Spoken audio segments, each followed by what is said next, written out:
for the center. So, bonjour à vous toutes et tous. Good morning, everyone. Donc, tout d'abord, j'aimerais lire la déclaration de reconnaissance du territoire en français et ensuite en anglais. Nous reconnaissons que de nombreuses nations autochtones ont, avec les territoires sur lesquels les campus de l'Université York sont situés, des relations de longue date qui précèdent l'établissement de l'Université York. Glendon, en tant que partie intégrante de l'Université York, reconnaît sa présence sur les territoires traditionnels de nombreuses nations autochtones. La région connue comme Toronto a été préservée par la nation Anishinaabe, la Confédération Haudenosaunee, les Hurons-Wendat et les Métis. Elle est désormais le foyer d'un grand nombre de peuples autochtones. Nous reconnaissons les titulaires actuels du traité, la Première Nation des Mississauga de Crédit. Ce territoire est soumis au traité de la ceinture Wampum, entente définissant le partage et la préservation pacifique de la région de Grand Lac.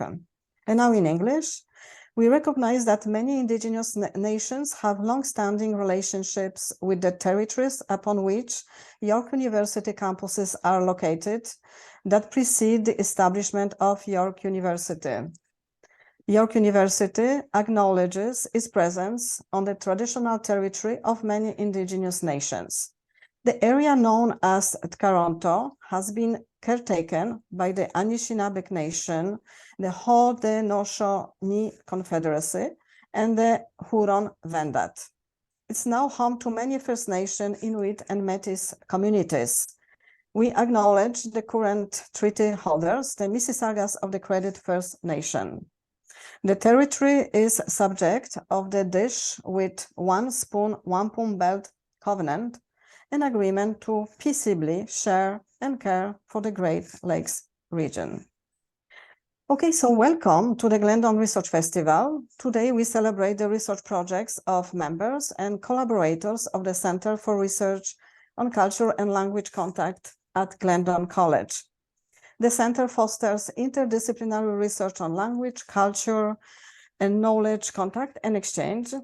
This includes bilingual education, minority language maintenance, language policies, translation, and so many other issues and topics.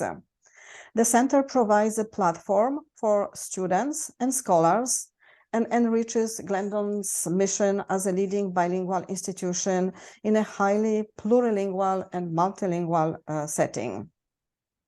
So today's program includes 3 sessions. So unfortunately, one of the afternoon sessions that was initially scheduled at 1 p.m. Was canceled at the last moment. So just to recapitulate, we have 2 morning sessions, one at 10 and another one at 11 a.m. and only one in the afternoon at 2 p.m. Okay, so now let me introduce our first speaker, Brian Morgan. Brian is a senior scholar in the English department at Glendon College. His primary research and publication activities have focused on critical literacies and pedagogies in English language teaching and language teacher education. His most recent work has been in affect emotion studies in applied linguistics, particularly through the research lens of duo ethnography.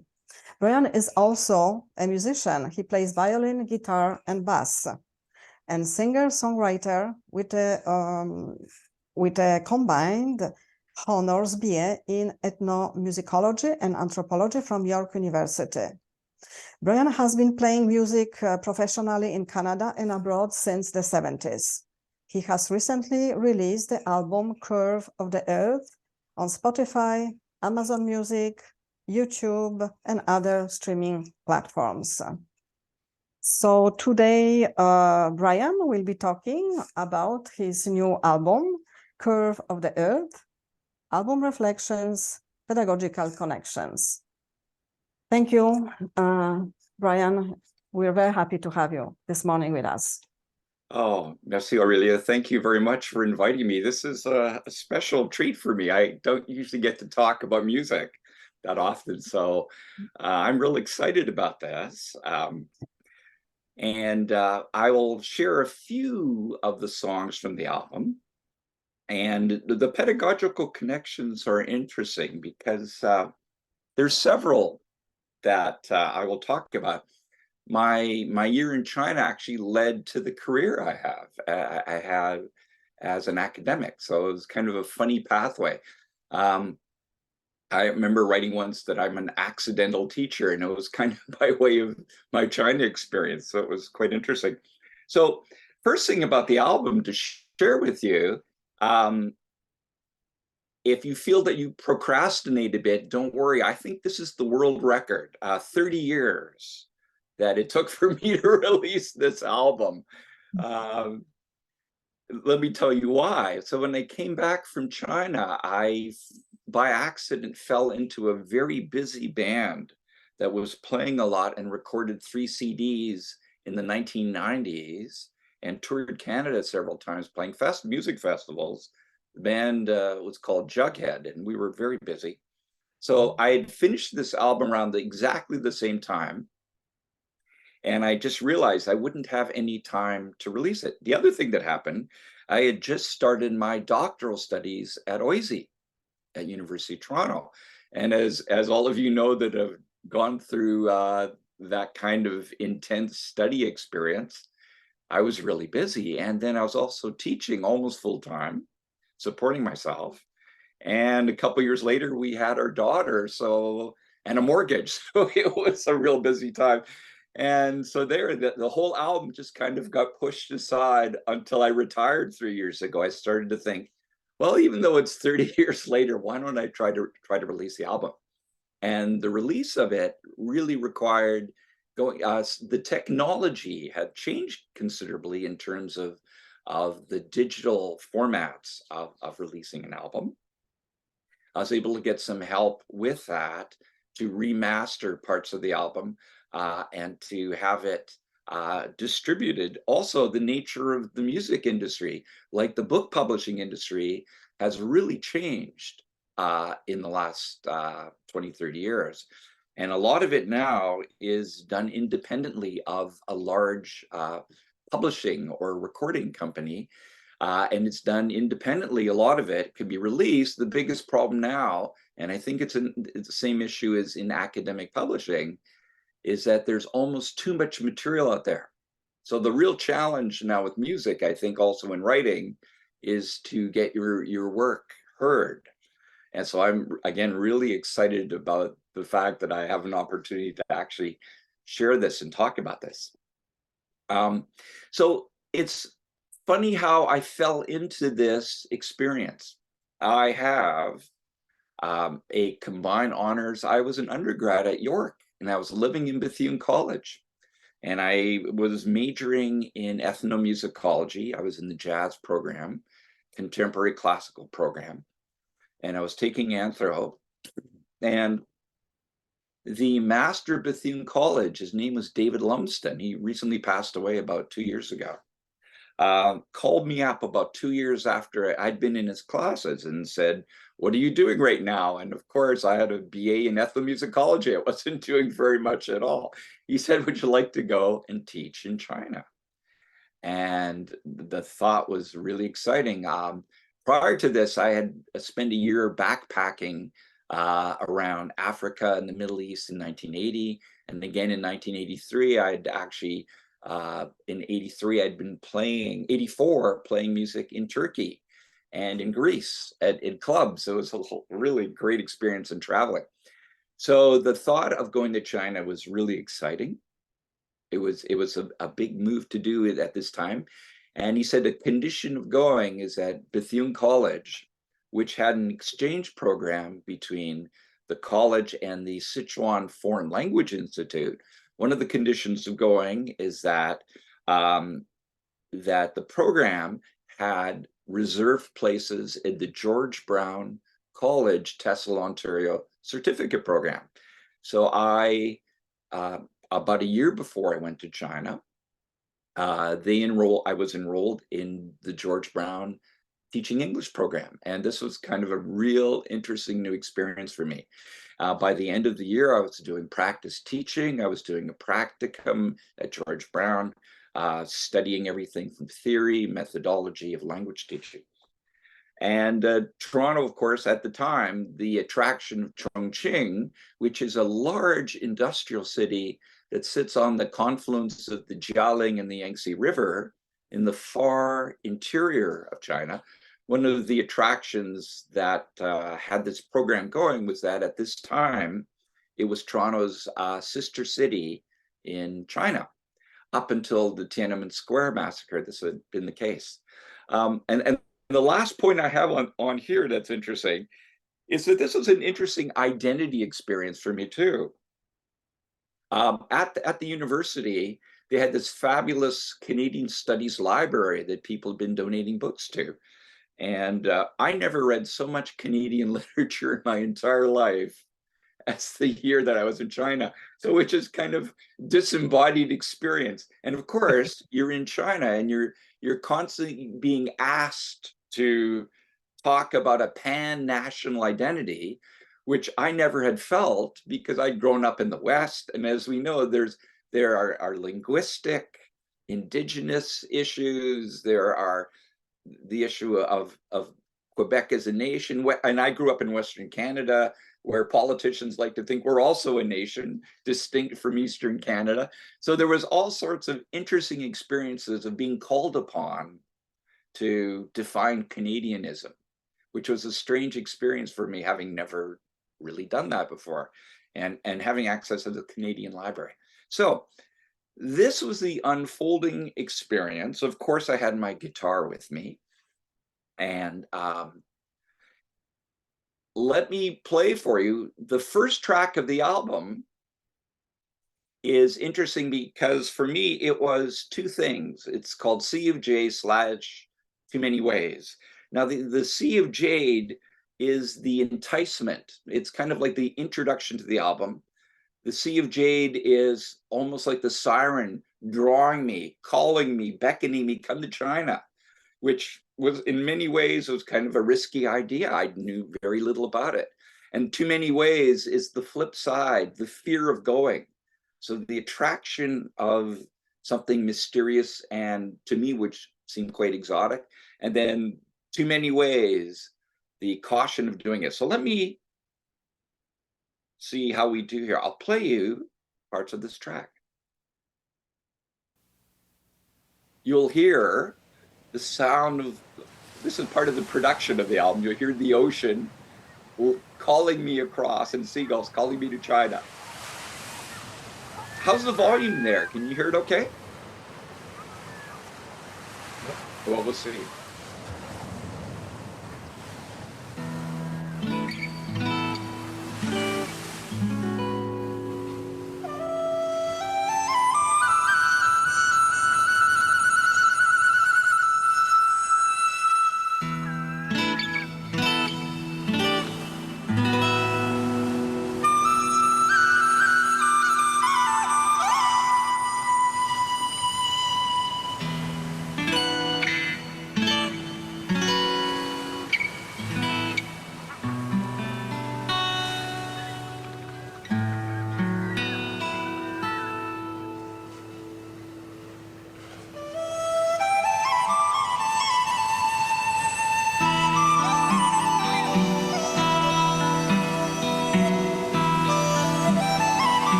I wish I had a big ship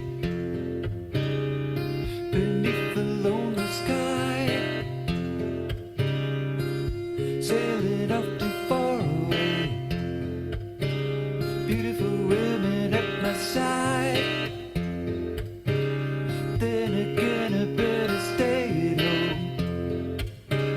see it on TV if I choose.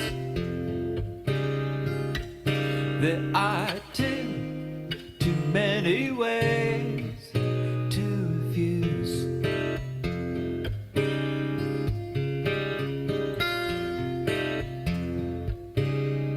I like to climb a mountain. I'm forgiven, never fair. Stab his body with my long knife and hang a rope from his hair. And then again, I better buy the book or see the movie if I choose. There are too many ways to refuse. Okay, so I'll stop it there, give you an idea. I found that bamboo flute is so haunting. And I met him, the player, Feng Ming Chuang, at the university. I think he was a student there. And he had some connections at the Chongqing radio station, had this fabulous studio. So that was a real treat to get to record that and then mix it together with the two songs. Now let me go on to the next song here. I'm gonna go with it. Okay, now in Chongqing, I got called upon to sing this song a lot. This I'll play you a recording of it, and it's from the Qing dynasty, so I don't have to worry about paying royalties to the author. I think it could be about versions of it 200 or 300 years old. The Qing dynasty ended with the last emperor before the nationalist revolution in, was it 1910? I forget now. So this was a song that, and on the right is the actual sheet music that I've still kept from my time teaching there. There's a little bit of a translation. So let me play. I've got a live recording of it that is kind of fun. It was recorded at the Sichuan Law Institute that was right beside the Foreign Language Institute. Okay, let's go here. Here we are.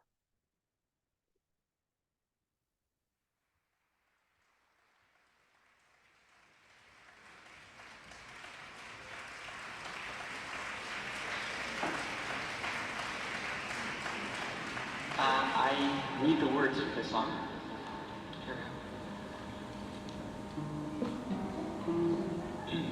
Please join in.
Let me just say, I can't sing that song in that key anymore. That's another thing about 30 years later.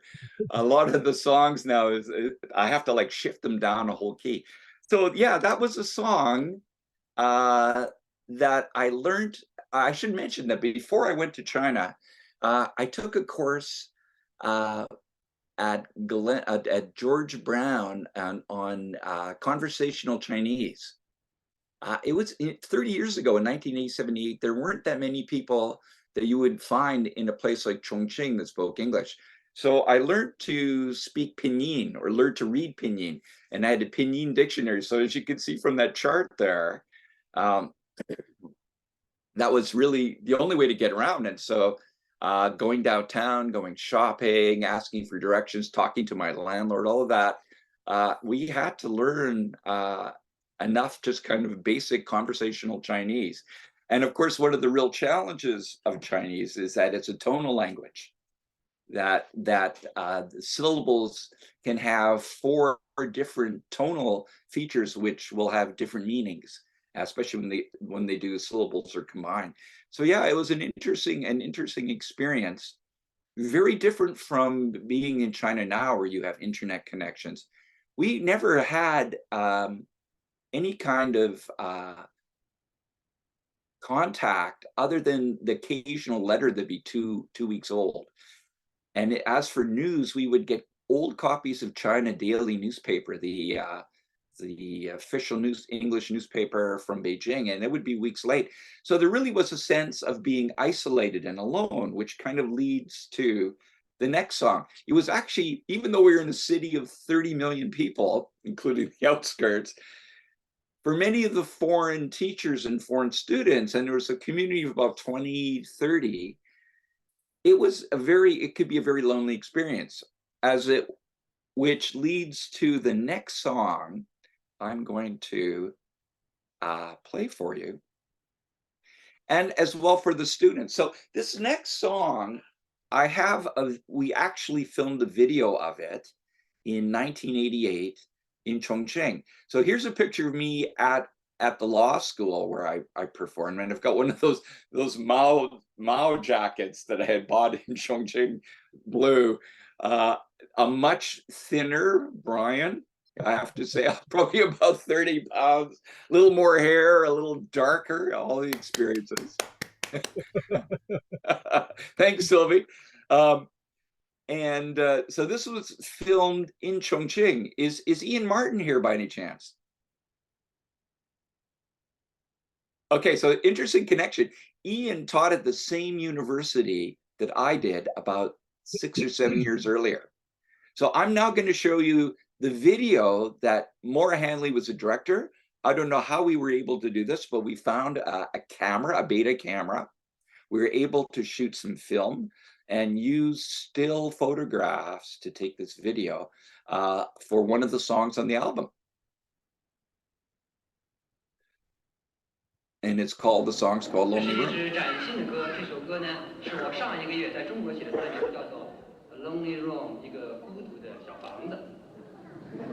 So you get an idea what the classroom looks like and the community of the city.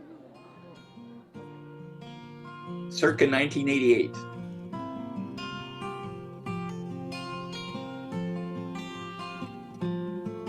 There's magic in your eyes, there to bring me down to a misery.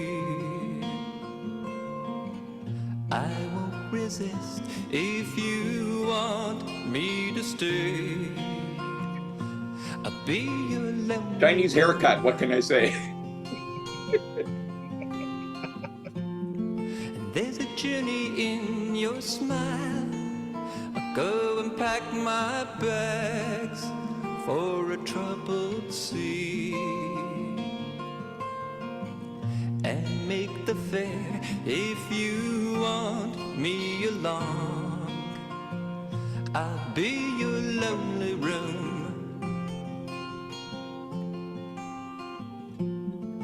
And the lamp beside your chair, it hasn't worked for days. I don't think you care. I'll catch the darkness so you won't disappear.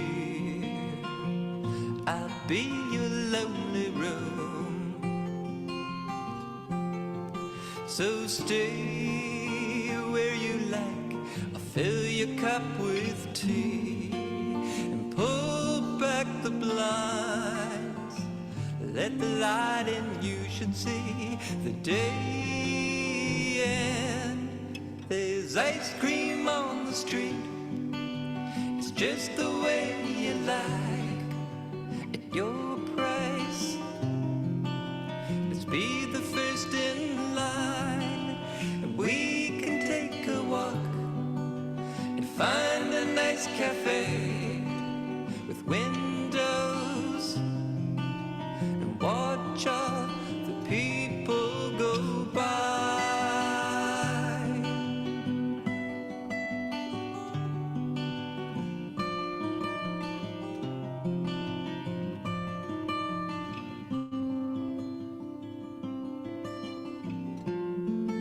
In the morning you'll be fine.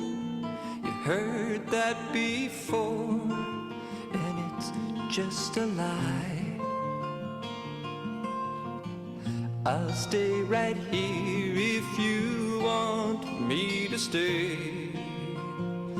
I'll be your lonely room.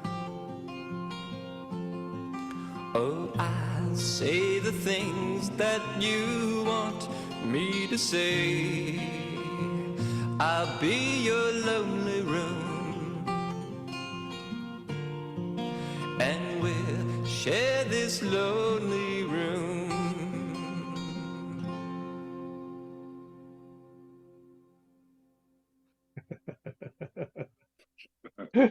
Okay. Yeah. Man. How to kill all mosquitoes in the area in 90 Get out of seconds. that. There This we are. simple but brilliant. Okay, now let's get to this.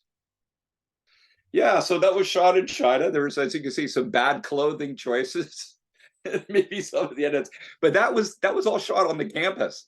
One of the funny things about the campus, well, Chongqing, it was a lot of coal burning going on. I had some asthma issues while I was there, so coal was the primary source of heating, driving industrial things in the city, and they used to spread coal dust all over the playground. So when we nothing stayed white in terms of laundry. All my clothes were completely gray. So we used to play soccer. We had a basketball team that played against the Chinese students and teachers, and a soccer team. And that was kind of the experience. Now let's go on. Okay, now Norman Bethune College. Let me make sure I have enough time. Yeah, so it was interesting to go to China and realize what a hero he was in China. So this is actually from, if you're not familiar with Bethune, one of the reasons was he was a communist, and the Canadian government for the longest period of time in the Cold War basically didn't talk about him very much. But in China, he is a huge hero, and he had been a medical doctor in the Spanish Civil War on the side of the Republicans. He had also then decided to go to China to serve with, I forget, was it the Fourth Route Army or with Mao Zedong and the communists in the Sino-Japanese War. While there, he cut his finger with a scalpel, and they didn't have any kind of antibiotics for it, and he died of sepsis.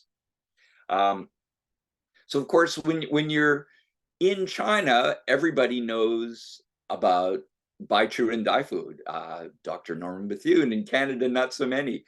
Though there is a real interesting museum up in Gravenhurst. And of course, many Chinese people that come to Canada will end up taking that trip up to Gravenhurst, where I think he was either born or lived there very early in his life. Anyways, I've got a song. I'll play a few minutes of it.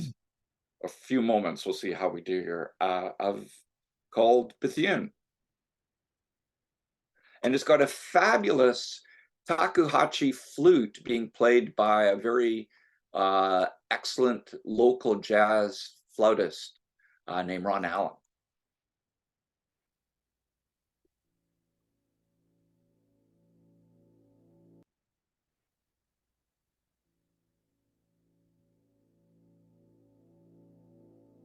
Here we are.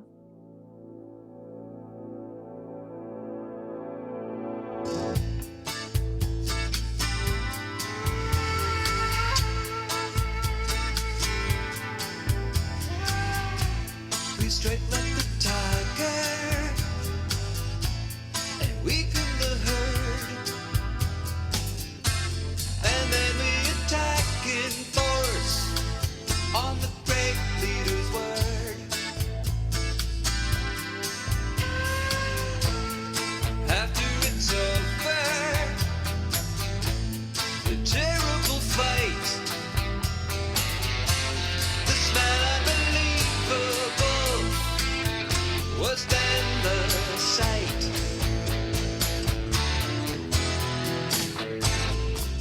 There's nothing stronger than our love, no sacrifice we deny. We love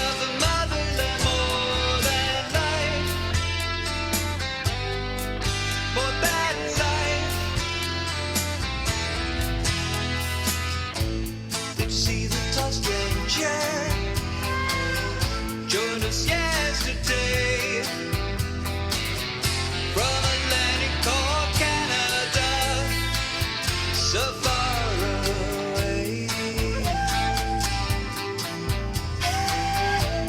He thinks he's a leader, and it may not be wrong. Last night by a dangerous light, he sang out a song. He said, there's nothing stronger than our love, no sacrifice we deny. We love the motherland more than life, more than life. We'll smash the foreign invaders and know the running dog lies. All for the motherland, stand and fight. Stand and fight. After he finished, he drank wine from my glass. He paused to take in the night, and he drank up the last. They say he's a surgeon, real good with a knife. His eyes could take off your limb if he thought he was right.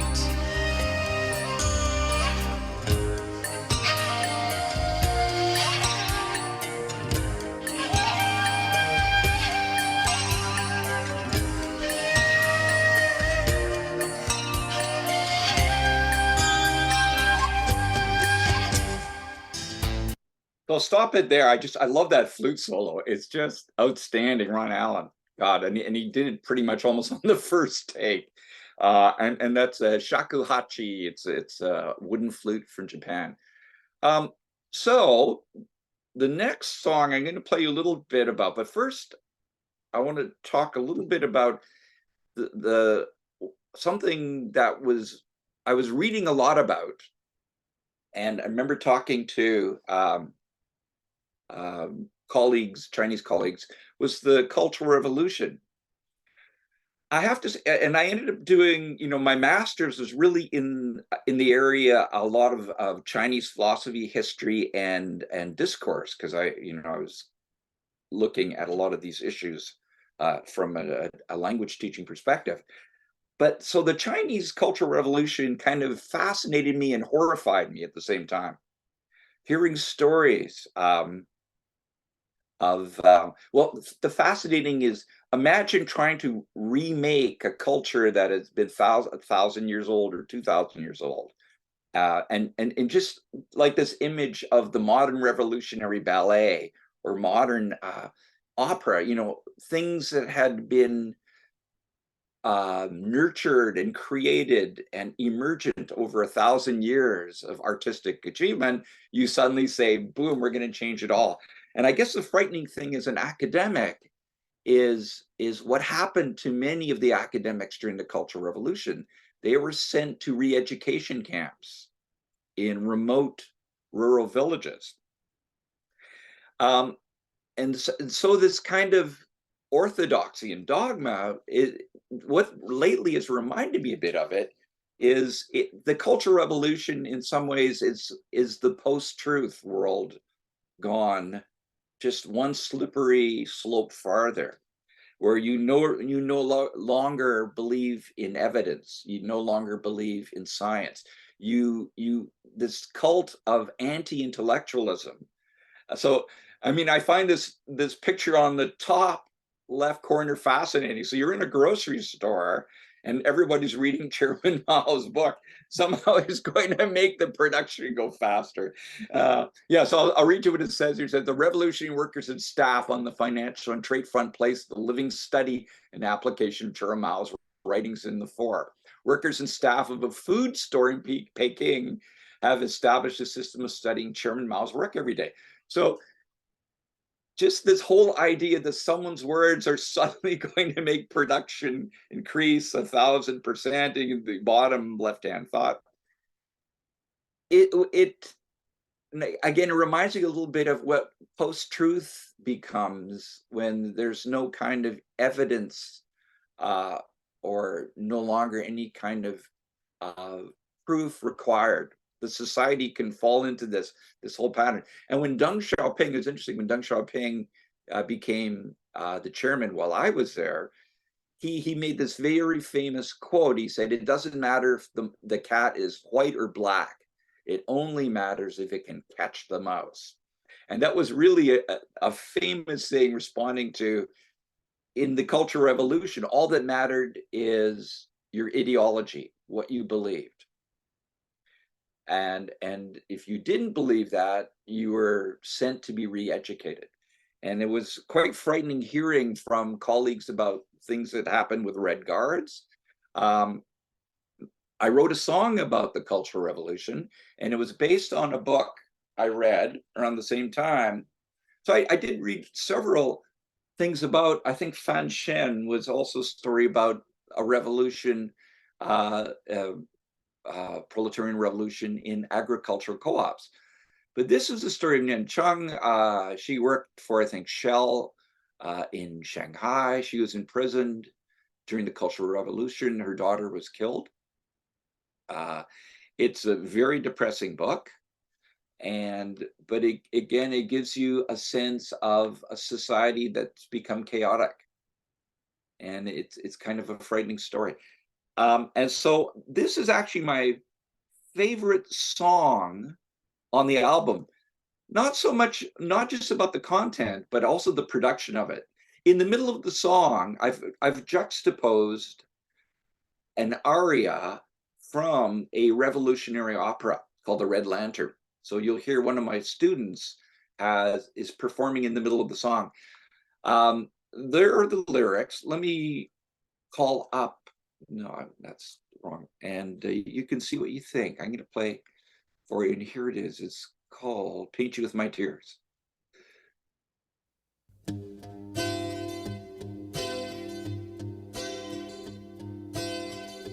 In winter or in spring, it won't mean anything when I paint you with my tears.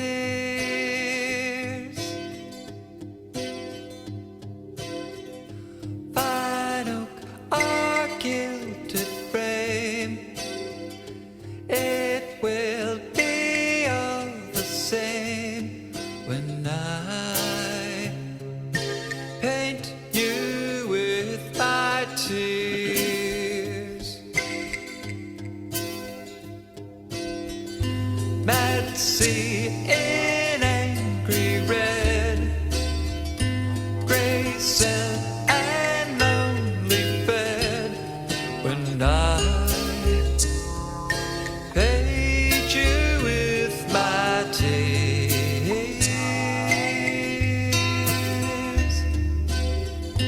They stole your life from me. I have just memories, so I paint you with my tears. When I display my work to see, many people will hide from me and pretend it's just a dream that could never come true. All the portraits on my wall wear the face before the fall, full of passion, single view, stepping on those who refuse. When I paint your memory with my tears.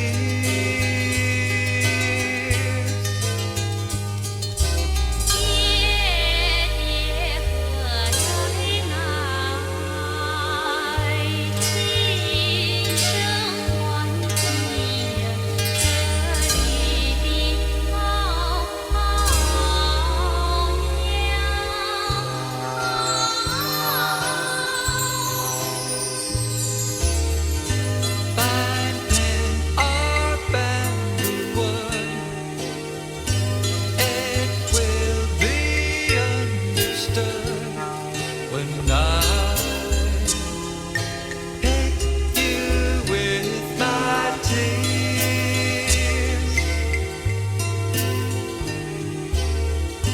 Some dreamers die alone, their seed falls into stone.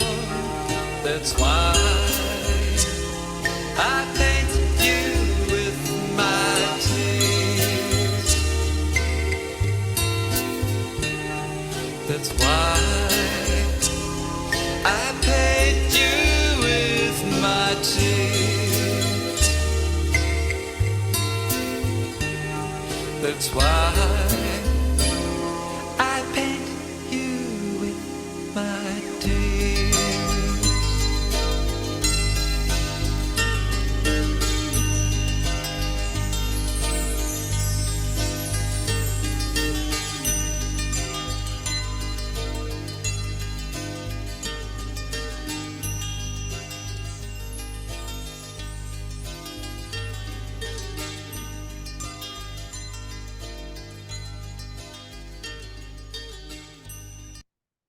Okay. So those are all basically the songs. I know we only have about 10 minutes. Let me just go on to the last thing. So as I mentioned before, I came back from China, thought, wow, this teaching is something I really like. And it would be a good supplementary income, or actually a steadier income than being a musician. So I decided I'd come back, do a quick MEd at OISE, and then travel around the world as an English teacher, keep playing music. Well, I got to OISE, and then I also really became interested in the entire intellectual side of it, the research side of it. I had no idea that there was such a rich, vibrant research dimension. And coming right from China, I also got a job working at a Chinese community center downtown, which was also the source of doing my research for a master and later my doctorate.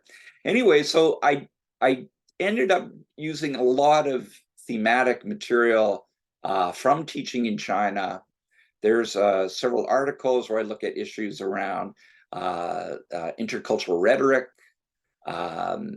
different practice, reading and literacy issues, cultural issues, and the very last one, looking at some of the biases, the inappropriate methodological assumptions and colonial assumptions that I brought with me to China, which was very interesting. And over the years, I've come to appreciate more this whole kind of coloniality of English language teaching on a global scale. So these are some of the things that I've taken back from my China experience. And again, it's been a long time ago. It's been fun going back and listening to the music and thinking about the experiences of teaching. I have lots of photographs that I've been looking at last few days, thinking about it. So I should, because I know we don't have too much time, why don't I leave it open now for any questions that you have? And let's see. Yeah, so I think I'll stop sharing. Okay. There we are. Oh, is that Malcolm Blinko? Brian. Wow, speaking of anthropology at Bethune College. Yeah. Malcolm was on the faculty of anthropology, social anthropology at York when I was doing my undergrad studies. And for a while there, Malcolm, I think you even lived in the residence, didn't you? I did. It was such a wonderful experience to go from Bethune to China and have that experience. Have that opportunity that David Lumsden had created, Yes, the master of that Yeah. program. It was a real wonderful experience for me. Thank you, Brian. Wonderful and fascinating talk by you. Thank Delighted you. to be here. I think Sylvie has a question. Oh, it's not a question, it's just a comment. Thank you, Brian. Thank you. It's just a wonderful way to start a research festival. It was so inspiring, relaxing, beautiful, enjoyable. I mean, I could go on and on. And now I'm going, we've missed so many opportunities to have you entertain at Glendon. I didn't know. I didn't know, and you're great. You're a great singer. You're a great prof. That we know, but Oh, thank you so you're a great much. artist. So wonderful. And I was just wondering, would you be going back to China soon, or do you? Gosh, I haven't planned on it. I've been going to Brazil a lot, which is another I know. really, and then and Ian always had the connection with Cuba, so those are amazing music cultures. So Ian had our biannual practicum, and now Marlon Valencia has a practicum in Colombia. So those are amazing music cultures. And we had a partnership with Brazil that was about 10 years. And I used to get to play at the conferences. It was always fun. Unlike a Canadian conference, the Brazilians have the right idea. They begin the conference with musical entertainment or dancing. And I thought that was fabulous. What a way to warm up the audience. You know, enough talking with words. Let's have some music. And I've had a few Brazilian conferences where I got to be part of the opening music show. Oh. And play after. So that's always been a treat. And so I have a group of academics / musicians in Brazil that I get together with when I'm down there. It's a real treat. So and a few of them have been up here. Yeah, Aurelia, you know what to do next time before you start anything with the CRLCC. You see, absolutely, we have someone so exceptional. I absolutely agree with Well, you. also there's Gabriel Levine is a fabulous yes. musician, and I love his band. They're amazing. They are, absolutely, Yeah. So we have two great creative colleagues. Yes, thank you, Brian, because, you know, it sent me, your presentation sent me back far in time, because at that time I was living behind the Iron Curtain, so I can relate to the sense of isolation you mentioned in your presentation. So that was an amazing travel in time and space. And I just have one question, if anyone else doesn't have any question. So how did you come up with this fluid combination? Everything is so smooth. Instruments, types of music, voices that are very different. How you combine all of that to provide us with this incredible musical experience? Well, music production now is so it was recorded on an 8-track machine, so you can have 8 different performances. The art of doing it is the way of combining them and deciding, and you can actually, there's a spatiality to it. So if you have stereo, you'll hear part of, so the production is where in the mix the voices are, the instruments are. And so we were working with 8 tracks, but we were sometimes combining them. So there was as many as 12, 14 different tracks and instruments. And it took a long time. It took several years to make that album. And sometimes we would spend like weeks on just months on one part to try out different parts to see what worked well with other instruments and what didn't. So it's actually, it can be a really slow process. Yeah, very interesting. May I ask a question? Sure.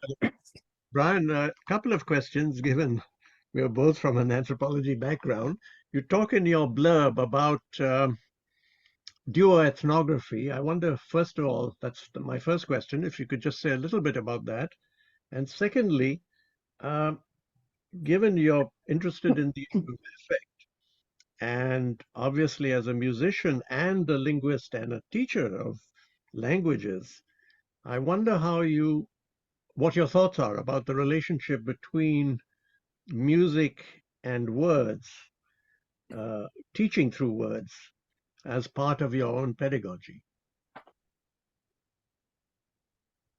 So the duoethnography, my partner of many presentations and co-author, Anwar Ahmed, we did something at the CRLCC, I think a year ago. Yep. Sylvie, was it about a year ago, 2 years ago? I reacted. So the interesting thing that Malcolm, it'd be interesting to get your impression. The idea of autoethnography emerged in the field, I'm not sure how many years ago, and it's become an important, things like autoethnography, narrative storytelling, as alternative ways of generating knowledge about your experience of some kind of phenomenon. Duoethnography begins from the premise that you can only know, you're limited in what you can know of yourself, that you need an interlocutor, and you need to set out certain ground rules of openness and risk-taking in your conversation to see how, particularly in settings of diversity, how different individuals and communities are positioned by the effects of a common phenomenon. And that phenomenon could be in educational language policy. It could be the nature of a current event that could be related to politics or any aspect like that. So the premise of duoethnography is that the voices are transparent. So there's no subsuming of the dominant voice dictating what the subordinate voice. And often if you're working with junior colleagues, there can be the sense. So the idea is a transparency of voices. The idea is that you don't need to reach consensus in your assessment of the common phenomena or your experience of it, and that so you rely on the reader to determine the ultimate relevance for their context, particularly of teaching and language teaching. So duethnography is an enhanced kind of dialogue with undertones of Bakhtinian heteroglossia, elements of, I'd say also of Levinas's ethics of alterity, but also I find it reminds me of Gregory Bateson's Steps of Ecology. Remember the metalogs that he'd have, which were fascinating because the metalogs were also open to the reader to let's say, to interpret an essence. That's a very hermeneutic idea of generating relevant data, perceptions, of resonances and dissonance of voices in context. So that's what fascinates me about duoethnography. The second one is the link between music and teaching. Oh, there's so many links about it. I find especially live music performance is interactive in ways very similar to the performance is dynamic and interactive in the same way teaching is. So the ability to perceive the reaction of an audience, to me, is also the essence of good teaching, to be able to perceive the interpersonal dynamic of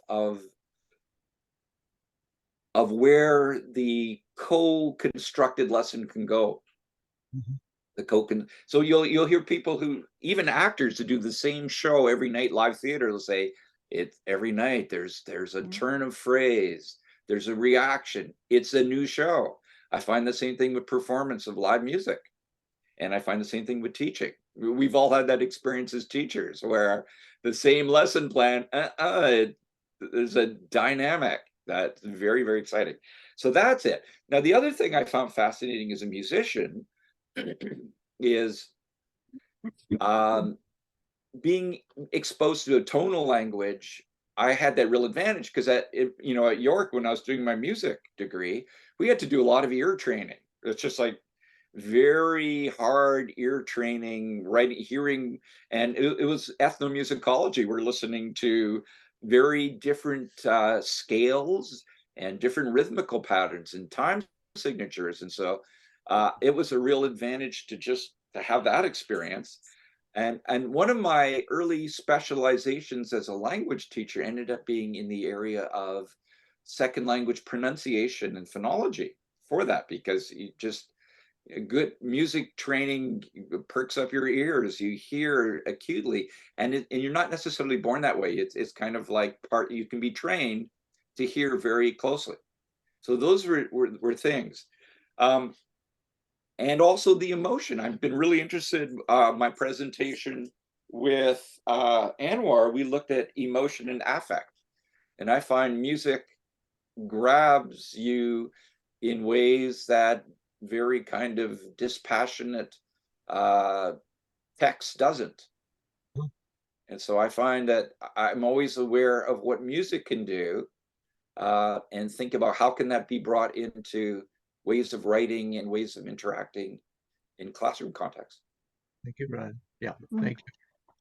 Thank you. And I think that's a great idea for a next workshop, or if you are willing to talk about music, pedagogy, teaching would be fantastic. Yeah.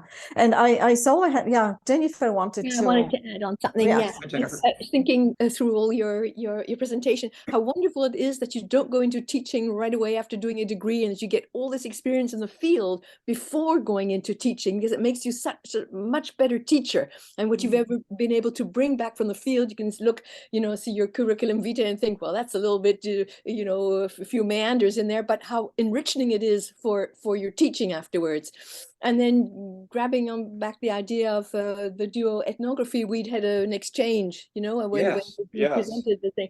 And I think one has to look at the things you say about what you think is going on in light of what actually went on. So if you could triangulate that with actual recordings of the teaching, and then you have the ideas of the two teachers there thinking what they think is going on, and maybe there's something completely different going on. So that's very interesting to compare that, and necessary. Otherwise you can get lost in your harmonics, sort of thinking, talking about what you think you're doing, and you're doing something completely different actually. Yeah, and I think academics are prone to it even more so, because we spend so much time. There's what's that term, solipsism. It's like our own work is the center of the universe, and we don't hear other voices even when they're talking to us. Don't want to know. Don't want to know. Yeah, I don't want to know. Don't tell me that. Exactly. How dare you say that about this paper? Exactly. So we can pick up the discussion sometime. I'd left it there. We had a bit of an exchange about this duo ethnography, if you remember. That was before the pandemic, I think, or when was it? Yeah. Okay. Yeah. That's just very enriching, very, very creative, bringing all that into language teaching. It's great. Well, I thank you so much for this opportunity. It does feel a little self-indulgent, but hey, whatever. It was 30 years of procrastination, as I said, to get this album out. So I'm real thrilled that people are willing to listen to it. Okay, thank you so much, Brian. Thanks. And we'll be in touch, and we have to invite you again for a longer conversation. Yeah, would be great. Okay, thank you again. Okay, everybody. Thank you. Bye. Thanks. And I would like to invite you to the next presentation. It's in French, so I hope that everyone understanding French will be able to stay with us. Donc, nos prochains intervenants sont Muriel Péguret et Eric Keunne. Muriel est professeure agrégée au Collège universitaire Glendon. Elle a effectué un doctorat en linguistique appliquée à l'université Dalhousie en 2009. Elle s'intéresse particulièrement aux étudiants du post-secondaire venant d'un programme d'immersion pré-universitaire, à la formation des enseignants de français langue seconde et aux compétences globales.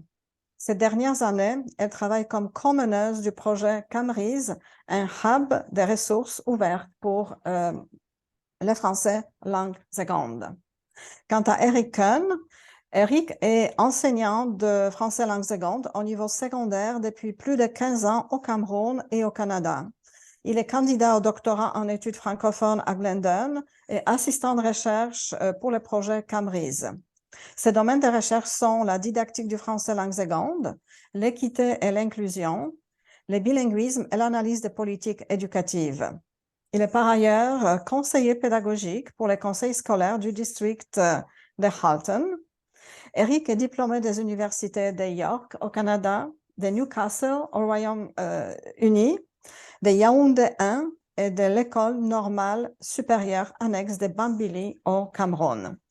Nos deux intervenants parleront de leçons apprises d'une expérience télécollaborative de type apprentissage réseauté internationalement au niveau universitaire en français.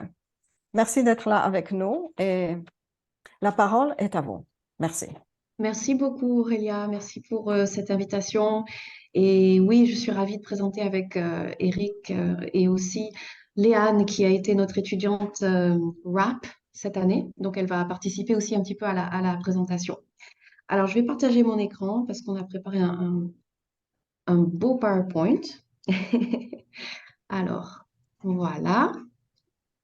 Donc, effectivement, j'aimerais tout d'abord préciser que cette recherche a été financée par le projet CRLCC. Alors, je vais dire un petit mot sur ce projet avant de nous lancer dans le vif du sujet. C'est une initiative qui est... oups, j'ai avancé trop vite. Voilà. C'est une initiative qui est de quelques professeurs de l'Université York et financée par le ministère de l'Éducation et Patrimoine Canada.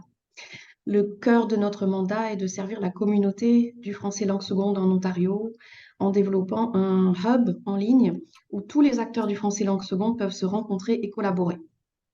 Pour ce faire, nous encourageons la création, l'utilisation et l'adaptation de ressources de français langue seconde de haute qualité qui sont déposées sous une licence Creative Commons, c'est-à-dire licence ouverte, des ressources qui peuvent se télécharger, se modifier et puis se repartager avec la communauté. C'est une façon de collaborer. Alors, entre autres initiatives, nous avons voulu rendre le parcours FRAN à Glendon, donc de nos étudiants qui apprennent le français, plus expérientiel, plus riche. Et c'est dans cette initiative-là que Eric et Léane interviennent. Alors, je vais vous montrer un petit peu par quoi nous allons passer pour cette présentation, le contexte de l'étude, notre cadre théorique, la méthodologie pour obtenir nos résultats, et puis bien sûr les leçons apprises de cette expérience, peut-être qui pourraient intéresser les collègues qui sont ici parmi nous et qui aimeraient peut-être se lancer dans une expérience similaire. Donc c'était notre première fois au DEF.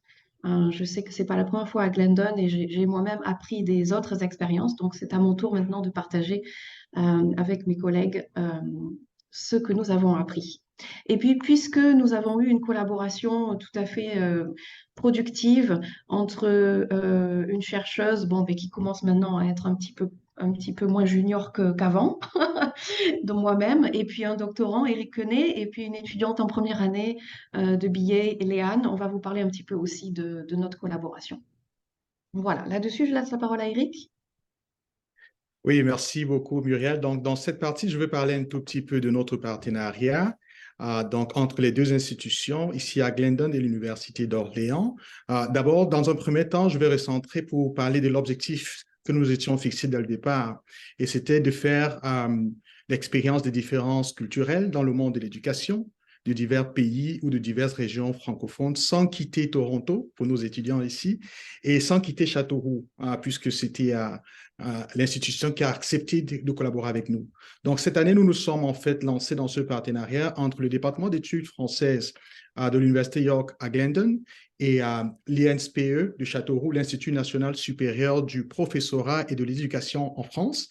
Et les étudiants du cours, ils étaient au total 24 en France et 12 ici à Glendon avec moi, étaient en fait engagés et se sont lancés ensemble dans une enquête active et interactive pour observer, dialoguer, comparer, créer collaborativement et analyser les différences d'approche culturelle.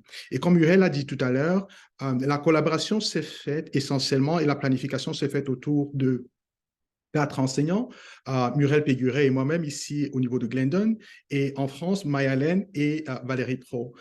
Et nous avons bien entendu commencé cette planification, cette réflexion en automne 2022. Et au niveau de Glendon, nous avons entamé les cours dans le semestre d'hiver, le 11 janvier exactement.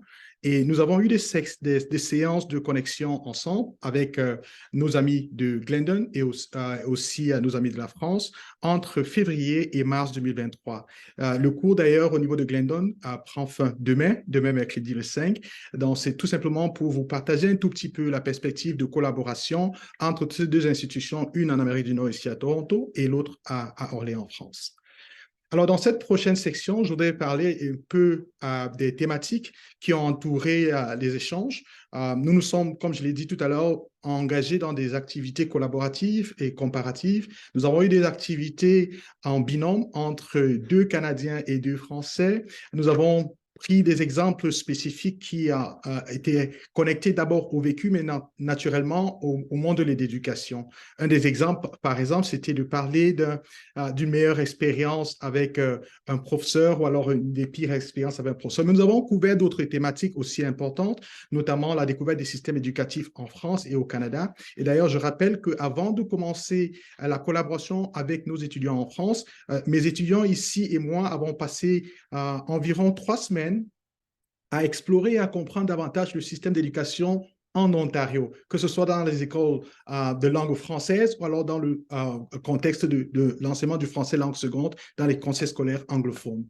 D'autres thématiques aussi portaient sur l'enseignement des langues vivantes, la qualité et les valeurs caractéristiques d'un enseignant, comme c'est avec cet exemple. Nous avons aussi, le 8 mars, eu l'opportunité d'explorer la perspective entourant la célébration de la Journée de la femme. Donc, c'est juste pour dire que les étudiants ont été exposés à des thématiques assez riches qui leur a permis naturellement de se frotter au monde de l'éducation, mais avoir une ouverture perspective, une belle perspective sur le monde. Alors, dans cette section, je vais parler un tout petit peu de notre cadre théorique. Le tout premier, c'est la compétence interculturelle. Et l'un et l'autre ont défini la compétence interculturelle comme étant la capacité d'un individu à fonctionner efficacement à travers les cultures. Et cette compétence est essentielle dans notre monde global. Il s'exprime de 3 façons, les traits, les attitudes et les capacités interculturelles. En ce qui concerne les traits interculturels, ici, on fait référence à des caractéristiques telles que l'ouverture d'esprit, la flexibilité et la patience. Pour ce qui est des attitudes interculturelles, il signifie en fait ici d'avoir une perception positive ou négative des autres cultures. Et quant aux capacités interculturelles, elles renvoient à l'application des connaissances culturelles pour interagir efficacement avec les personnes d'origine différente. C'est très intéressant parce que aussi Bartel et Radish nous rappellent que la compétence interculturelle est très difficile à évaluer étant donné naturellement le contexte dans lequel on se trouve. L'autre cadre théorique que nous avons en fait mis en avant, c'est celui de la pédagogie apprentissage en réseau international, en anglais Globally Network Learning, ou encore Collaborative Online International Learning. C'est un peu comme un nouveau genre de pédagogie qui permet l'apprentissage interculturel en utilisant la technologie pour combiner des classes universitaires des différents pays sans devoir faire le déplacement, un peu comme ce fut le cas entre nous ici à Glendon et à Orléans. Et pour Péguret et Péguret, les principaux défis d'une expérience en apprentissage en réseau international sont essentiellement le timing, la technologie, les déséquilibres de pouvoir entre les universités. Et donc, de ce fait, c'est important d'intégrer l'aspect de la préparation pédagogique, la communication continue, qui est un élément essentiel entre les enseignants pour surmonter tous les défis qui accompagnent cette approche. Et il faut aussi être flexible, innovant dans l'apprentissage. Donc, voilà un tout petit peu le cadre théorique que nous avons utilisé pour ce travail. Nous allons revenir en détail un peu avec notre expérience ici dans la présentation des résultats. Merci Eric. Donc ça, c'était la partie donc, de notre cours que nous avons mis en place. Et on s'est dit que c'était l'occasion de vérifier l'impact que nous avons sur nos étudiants pour essayer de voir un peu quel est notre impact et comment faire mieux probablement la prochaine fois. Alors notre question de recherche est quel est l'impact sur les étudiants de français au niveau universitaire d'un cours ARI et plus particulièrement l'impact sur la compétence langagière, sur l'utilisation de stratégies d'apprentissage, sur les savoirs sur la langue et la culture, et puis évidemment sur la compétence interculturelle. Alors, nous n'avons pas tout à fait terminé la collecte de données. En particulier, nous avons des entretiens individuels à effectuer durant le mois de mai. Nous attendons la fin des cours parce que, bon, on ne peut pas commencer déjà la collecte de données alors que le cours n'est pas terminé et que la note finale n'a pas été donnée. Mais nous avons quand même quelques données que venant d'un sondage avant et après l'expérience de connexion avec la France. Et nous avons aussi quelques observations de classe qui vont nous éclairer un peu sur le développement de la compétence interculturelle à travers les expériences de connexion décrites par Eric. Alors, c'est sur ce point-là qu'on va se concentrer surtout. Voilà, donc l'impact sur la compétence interculturelle. Comme vient de le dire Eric, la compétence interculturelle est vraiment difficile à évaluer. On le sait, c'est pas quelque chose qui vraiment est très palpable. C'est en évolution, c'est un concept complexe et multidimensionnel. Alors, on s'est dit qu'il fallait une triangulation de données qualitatives. Donc, ça a été notre méthodologie, une étude de cas se basant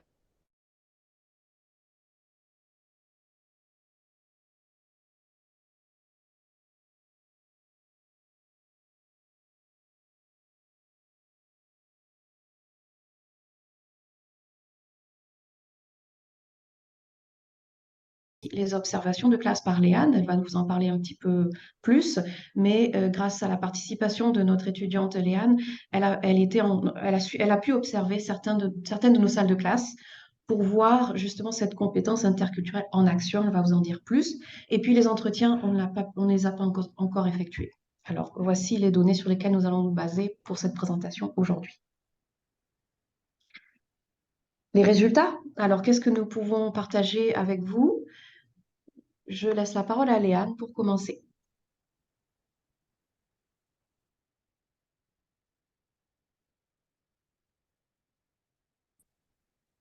Je m'excuse. OK.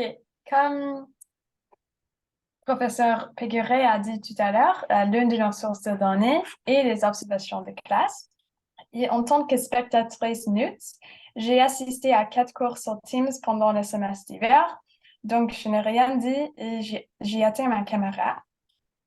Et j'ai pris des notes sur l'exploitation des répertoires plurilingues et pluriculturels de ceux qui ont donné leur accord. La grille d'observation que j'ai utilisée, c'est basé sur les descripteurs de compétences pluriculturelles et plurilingues du cadre européen, commun de référence pour les langues CE-CRL, le volume complémentaire.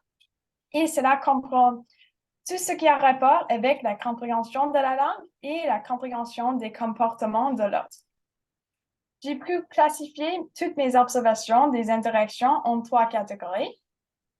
D'abord, les clarifications linguistiques, provenant soit d'une incompréhension de la prononciation, soit d'un manque de vocabulaire.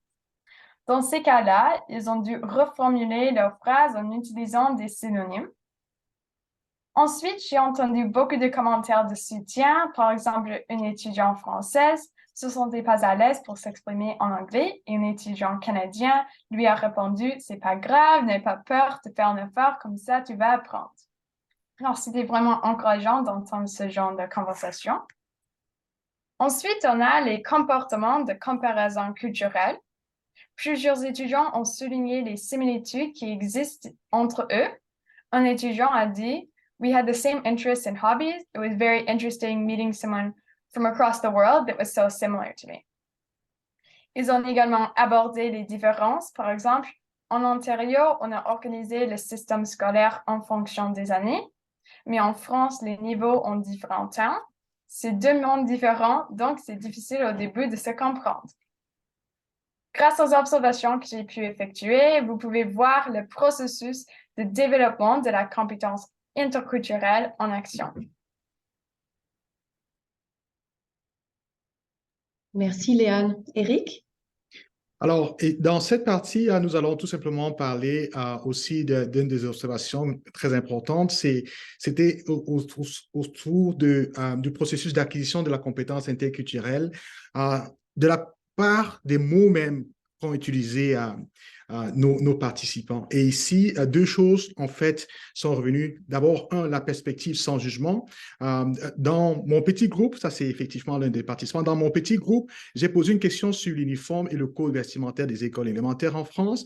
Une participante m'a expliqué qu'il n'y avait pas de code vestimentaire comme tel, mais qu'aucun signe religieux ne pouvait être porté à l'école. Donc, et en fait, c'est surtout la perception qui a été manifestée dans cet échange. Et aussi pour cette participante, l'un des points qu'elle a mentionné, c'était qu'après cette expérience, j'ai compris que les différentes cultures ont diverses méthodes pour pratiquer l'inclusion. Donc, c'est très intéressant de voir effectivement les perspectives côté Canada, côté France aussi. Un deuxième élément qui était important à observer, c'était surtout l'attitude positive et proactive.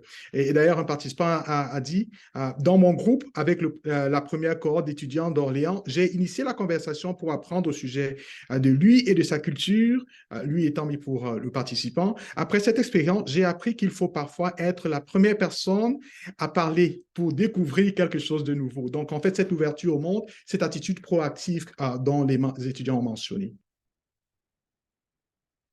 Alors, l'autre point aussi, c'était essentiellement de comprendre sa citoyenneté globale. Et dans cette section ici, Muriel, si tu peux appuyer sur la diapositive.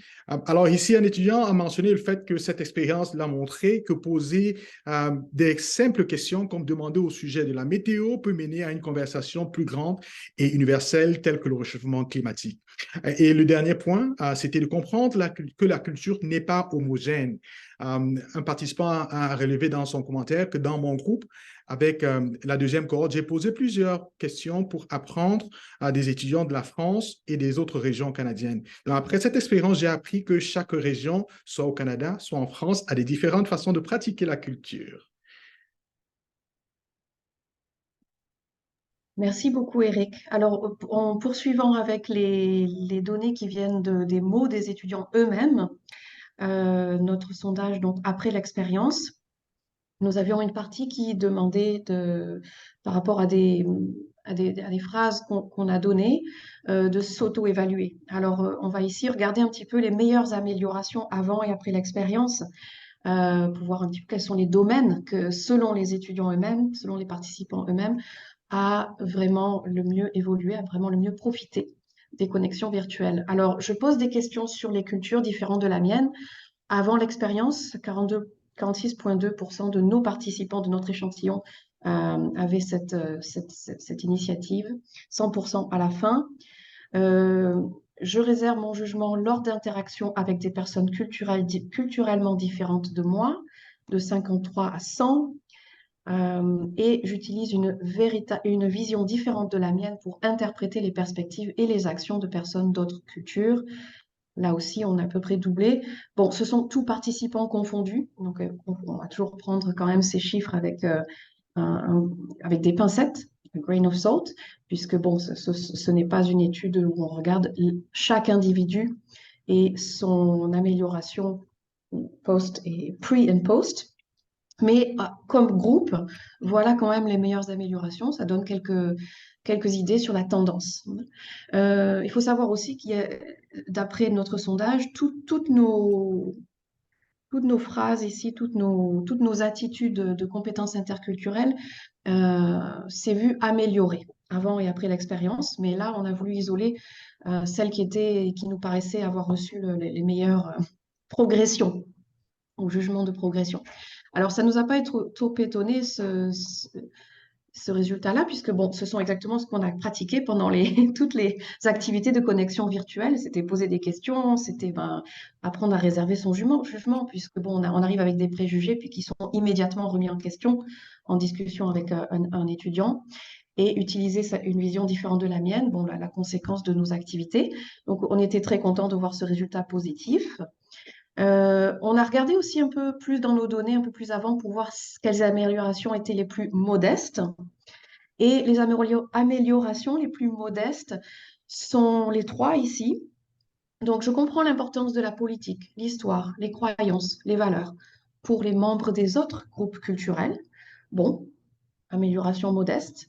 Je suis consciente de la manière dont mes propres expériences ont façonné mes règles ou mes préjugés personnels sur les autres cultures. Et je cherche activement à comprendre les différences complexes entre les différentes cultures. Alors, on peut être un peu plus quelque part déçu de cette moindre amélioration, mais elle ne nous a pas finalement trop étonnés après réflexion, puisque ce sont quand même des comportements qui sont, disons, qui sont plus complexes, qui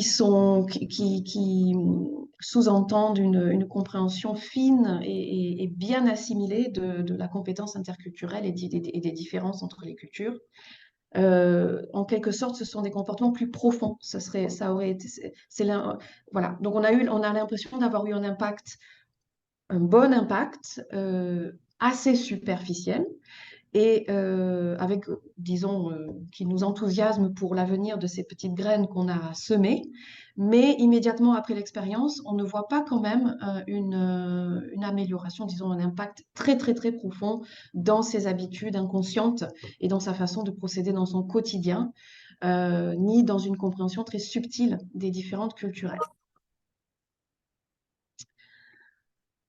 Alors, ceci nous amène donc, à nos leçons apprises. Qu'est-ce que nous pouvons retirer de cette première incursion dans nos données? Eric va nous en parler. Oui, en termes de leçons, je pense que nous avons beaucoup appris à travers cette expérience. Et je pense que l'une des premières choses que nous avons eu à immédiatement nous plonger dans la maîtrise, c'était l'outil technologique. Parce que comme je l'ai dit tout à l'heure, dans la présentation du cadre théorique, c'est très important pour la pédagogie aride, effectivement, d'avoir une maîtrise de la technologie parce que c'est indispensable pour pousser la réflexion un peu plus loin.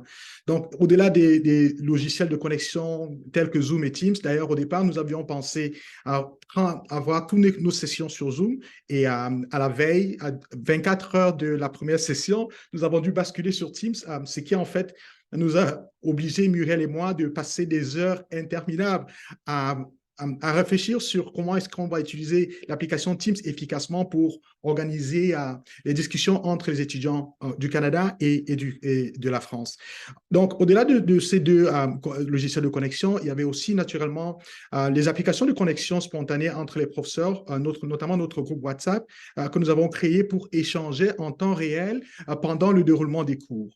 Mais aussi, c'était surtout de mettre en avant des outils de collaboration en ligne tels que Jamboard, Word Cloud, Mentimeter et Padlet pour permettre aux étudiants non seulement de consigner et de partager leurs réflexions, mais d'aller un tout petit peu au-delà parce que c'était toujours important à chaque fois de nous retrouver pour faire un débrief après les sessions de travail en des petits groupes. L'autre élément que nous avons appris de cette expérience, c'était l'importance de laisser beaucoup de temps aux étudiants entre eux. D'ailleurs, les premières sessions nous ont très vite édifié là-dessus. La première session, nous avons, après plusieurs semaines de planification, nous sommes rendus à l'évidence qu'il était important de laisser le temps aux étudiants de s'exprimer, de ne pas faire de très longs discours entre les professeurs, mais surtout de donner des instructions claires et un temps de partage long et défini pour que les étudiants puissent se jeter dans cette perspective d'échange et de partage. Et je pense qu'à la deuxième séance, nous avons vu la grande différence. Le troisième point, c'était surtout l'importance de la préparation des étudiants avant l'expérience et le débrief après l'expérience de connexion. Comme je l'ai mentionné tout à l'heure, les 3 premières séances, depuis le 11 janvier jusqu'au début du premier cours avec la France, qui était le 1er février, nous avons passé du temps, mes étudiants ici à Glendon et moi, à explorer d'abord la connaissance et la compréhension du système éducatif ontarien parce que il était attendu d'eux qu'ils puissent partager avec les étudiants de la France, mais surtout de parler des compétences interculturelles, des compétences de médiation, de l'esprit critique, de la gestion des conflits, de la connaissance de son propre système, comme je l'ai dit tout à l'heure, et bien entendu, après les cours de connexion, nous avons aussi eu l'opportunité d'échanger sur les leçons apprises.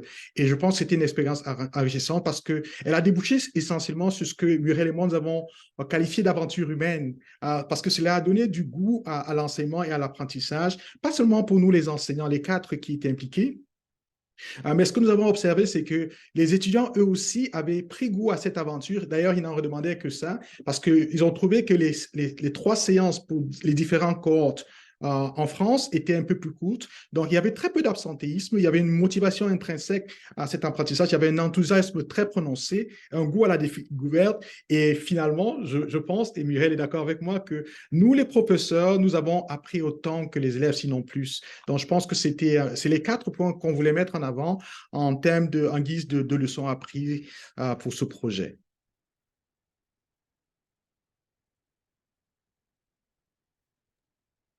Merci, Eric.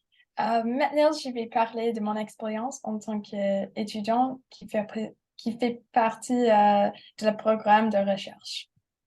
Ok, je suis très reconnaissante d'avoir eu l'occasion de travailler sous la direction de professeur Muriel Péguret et de monsieur Eric Keunne au cours de ma première année à l'université.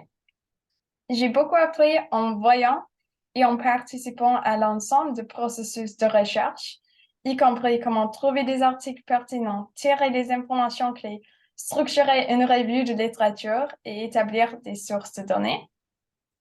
Pendant les cours sur Teams avec London et d'Orléans, j'ai enrichi mes connaissances sur comment observer, écouter, prendre des notes et effectuer nos propres recherches. J'ai également développé un nouveau vocabulaire et je suis maintenant plus à l'aise de m'exprimer à l'oral et à l'écrit en français. C'était vraiment enrichissant d'entendre le parcours d'Eric en tant qu'étudiant au doctorat et ce que cela signifie pour lui. J'étais exposée au monde de la recherche et cela m'a permis de voir plusieurs voies dans ce domaine.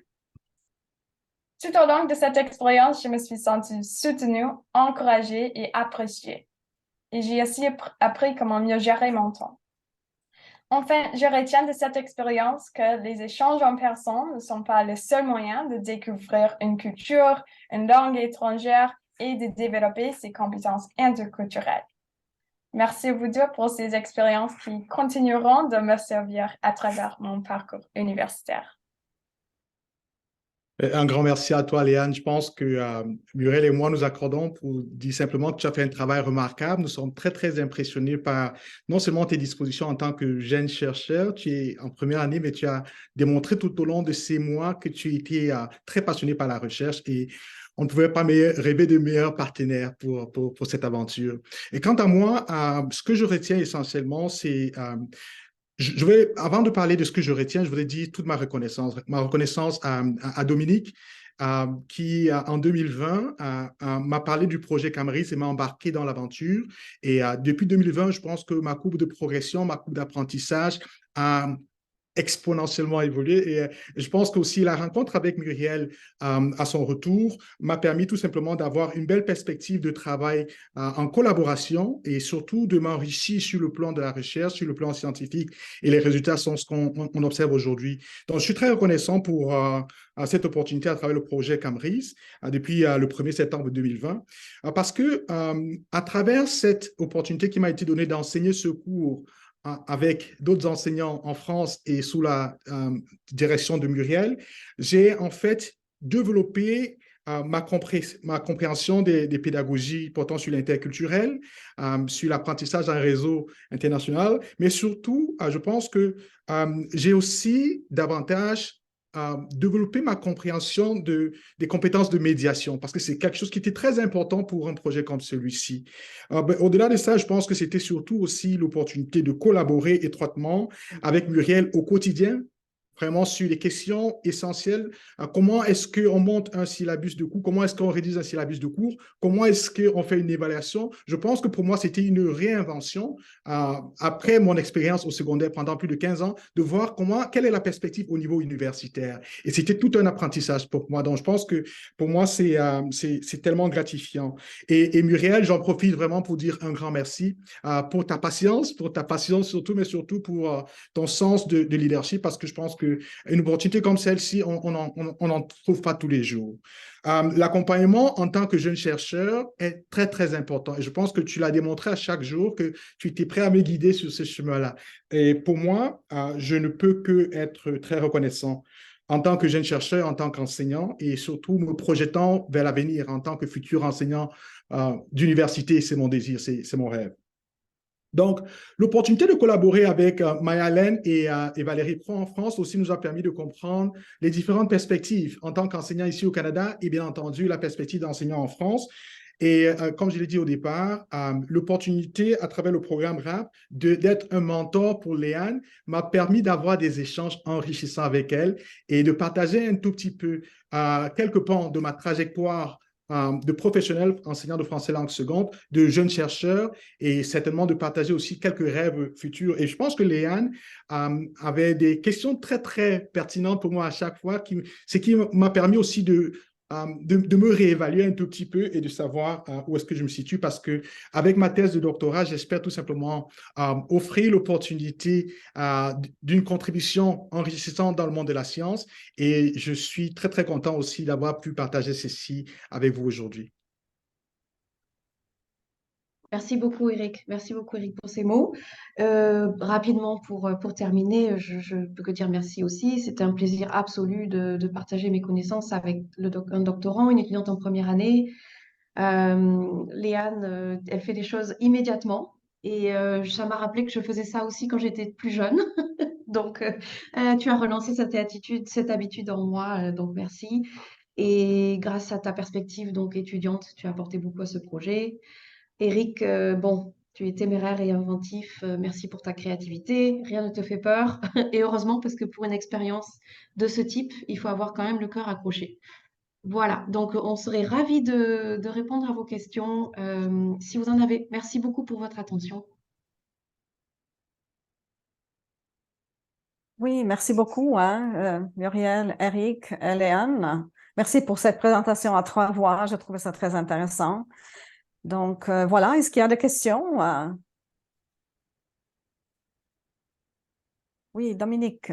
Alors, j'étais en train d'écrire tout ça dans un chat, mais autant le dire de vive Oui. voix. C'est parce que j'ai 2 petits dans la maison et j'en ai entendu un qui pleurait. Donc, je me suis précipitée pour mettre mes notes dans le chat. Je tenais à féliciter, bien sûr, Muriel, Eric et Léane, parce que vous avez en fait appris à différents niveaux. C'est ça qui est, comme tu le dis, Aurélia, qui est intéressant, c'est cette présentation à 3 voix. Cette présentation, franchement, illustre en fait toutes les questions de recherche actuellement sur ce qu'on appelle la pédagogie numérique, parce que comme Eric l'a dit, il est important de comprendre en fait en quoi le numérique soutient et peut-être optimise ce que l'on fait déjà dans la salle de classe, donc de retenir quels sont les points qu'apporte la pédagogie numérique par rapport à la pédagogie en présentiel, donc s'interroger là-dessus. Et je pense que une prochaine itération de votre expérience peut-être pourrait porter là-dessus, une étude comparative sur qu'est-ce que le numérique m'a apporté que je n'aurais pas pu faire en présentiel, ou vice-versa, où le numérique m'a limité et alors que le présentiel m'aurait permis de faire cela. Il y avait ça, il y avait bien sûr, vous illustrez grâce au GNL tout ce qu'on discute en recherche actuellement en éducation sur l'accessibilité également numérique et la formation des jeunes au numérique. Et bien sûr, l'apprentissage adaptatif, c'est-à-dire qu'il faut s'adapter au milieu. Et la présence de l'interculturel est clé pour cette école qui aujourd'hui préconise de réfléchir à cet apprentissage adaptatif et inclusif. Donc, je pense que vous êtes vraiment au cœur des préoccupations du monde de l'éducation et de la pédagogie actuellement. Les commentaires que vous avez faits et les leçons apprises correspondent exactement en fait à tous les projets GNL de York, les statistiques aussi, donc vous êtes vraiment dans la norme. Vous n'avez pas bousculé les statistiques, c'est bien, vous avez en fait vraiment renforcé les statistiques. Ce qui sera intéressant, bien sûr, c'est de partager tout ça avec la communauté de pratique à York qui, déjà depuis 2 ans, donc, monte des projets GNL parce qu'il y en a très peu qui se font en langue française. Donc, vous allez certainement apporter cette dimension. Il y en a qui se font en espagnol, mais c'est vrai que la majorité sont quand même des projets qui sont menés en langue anglaise. Donc, je pense que c'est important aussi de faire notre travail de mobilisation autour du français, de l'espagnol et des autres langues, ces expériences qui justement ajoutent la dimension linguistique à d'autres projets GNL qui, en général, portent plus sur des comparaisons interculturelles, mais sur la discipline, c'est-à-dire l'économie, la santé. Donc, je crois que vous, c'est à la fois la discipline et la compétence langagière. Donc, plus, je crois, on parle de cela, plus cela permet de faire avancer également tous les défis que pose le GNL par rapport souvent à peut-être ce monolinguisme. Mais bon, vous, c'était français, mais souvent, quand on fait des GNL avec des pays dont la langue maternelle n'est ni l'anglais ni le français, on s'aperçoit que très rapidement, la langue de communication, à la fois entre les apprenants, enseignants et étudiants, devient d'une certaine manière un monolinguisme, c'est-à-dire on va choisir le français ou l'anglais. Donc, je crois que vous pouvez également continuer votre expérience en développant cette dimension linguistique qui manque énormément au projet GNL. Et je crois que pour terminer, il est très important aujourd'hui de penser l'expérience en un fragment. On en parlait justement hier à l'équipe qui travaille sur le GNL, et la prochaine réunion qui, je pense, aura lieu le 1er mai avec la communauté de pratique, c'est comment je transforme cette expérience en un simple fragment, et vous pourriez en fait avoir chacun 3 fragments différents. Vous, Eric, en tant que doctorant et aussi, je veux dire, à la fois à cheval sur le monde préuniversitaire de l'enseignement et les réflexions que vous menez, ce que vous avez dit, sur comment est-ce qu'en fait on enseigne au postsecondaire. Vous, Liane, parce que vous êtes une jeune chercheuse et donc la dimension recherche était au cœur de votre expérience dans le cours GNL. Et puis Muriel, bien sûr, toi, c'est la chercheuse chevronnée, et comment est-ce que tu pourrais transmettre ça?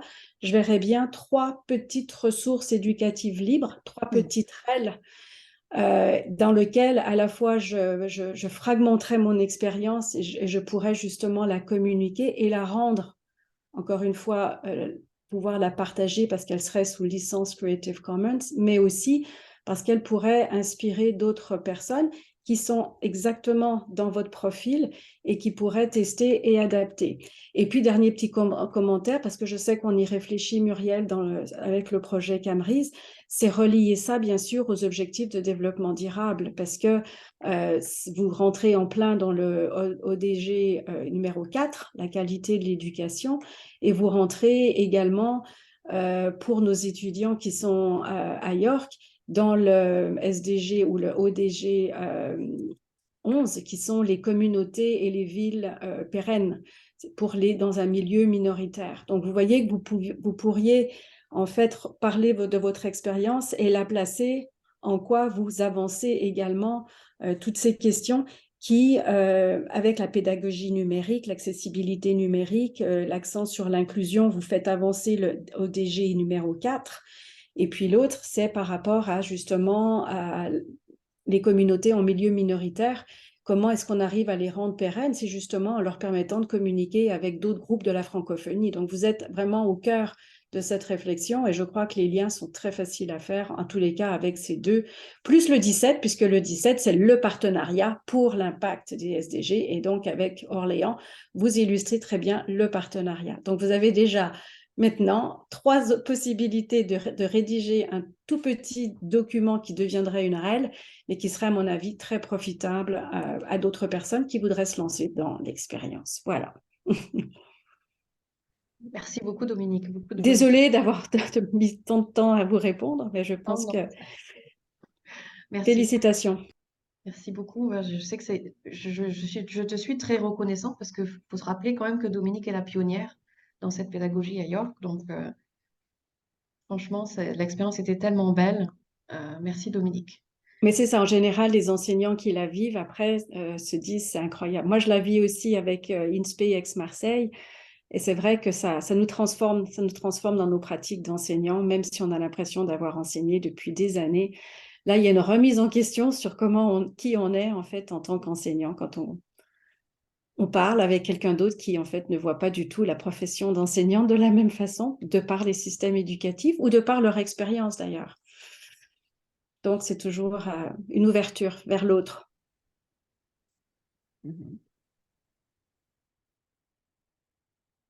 Oui, d'autres questions ou commentaires? Merci Dominique, hein. Tu as fait vraiment le tour tu as vraiment souligné des aspects très importants de ce type de recherche.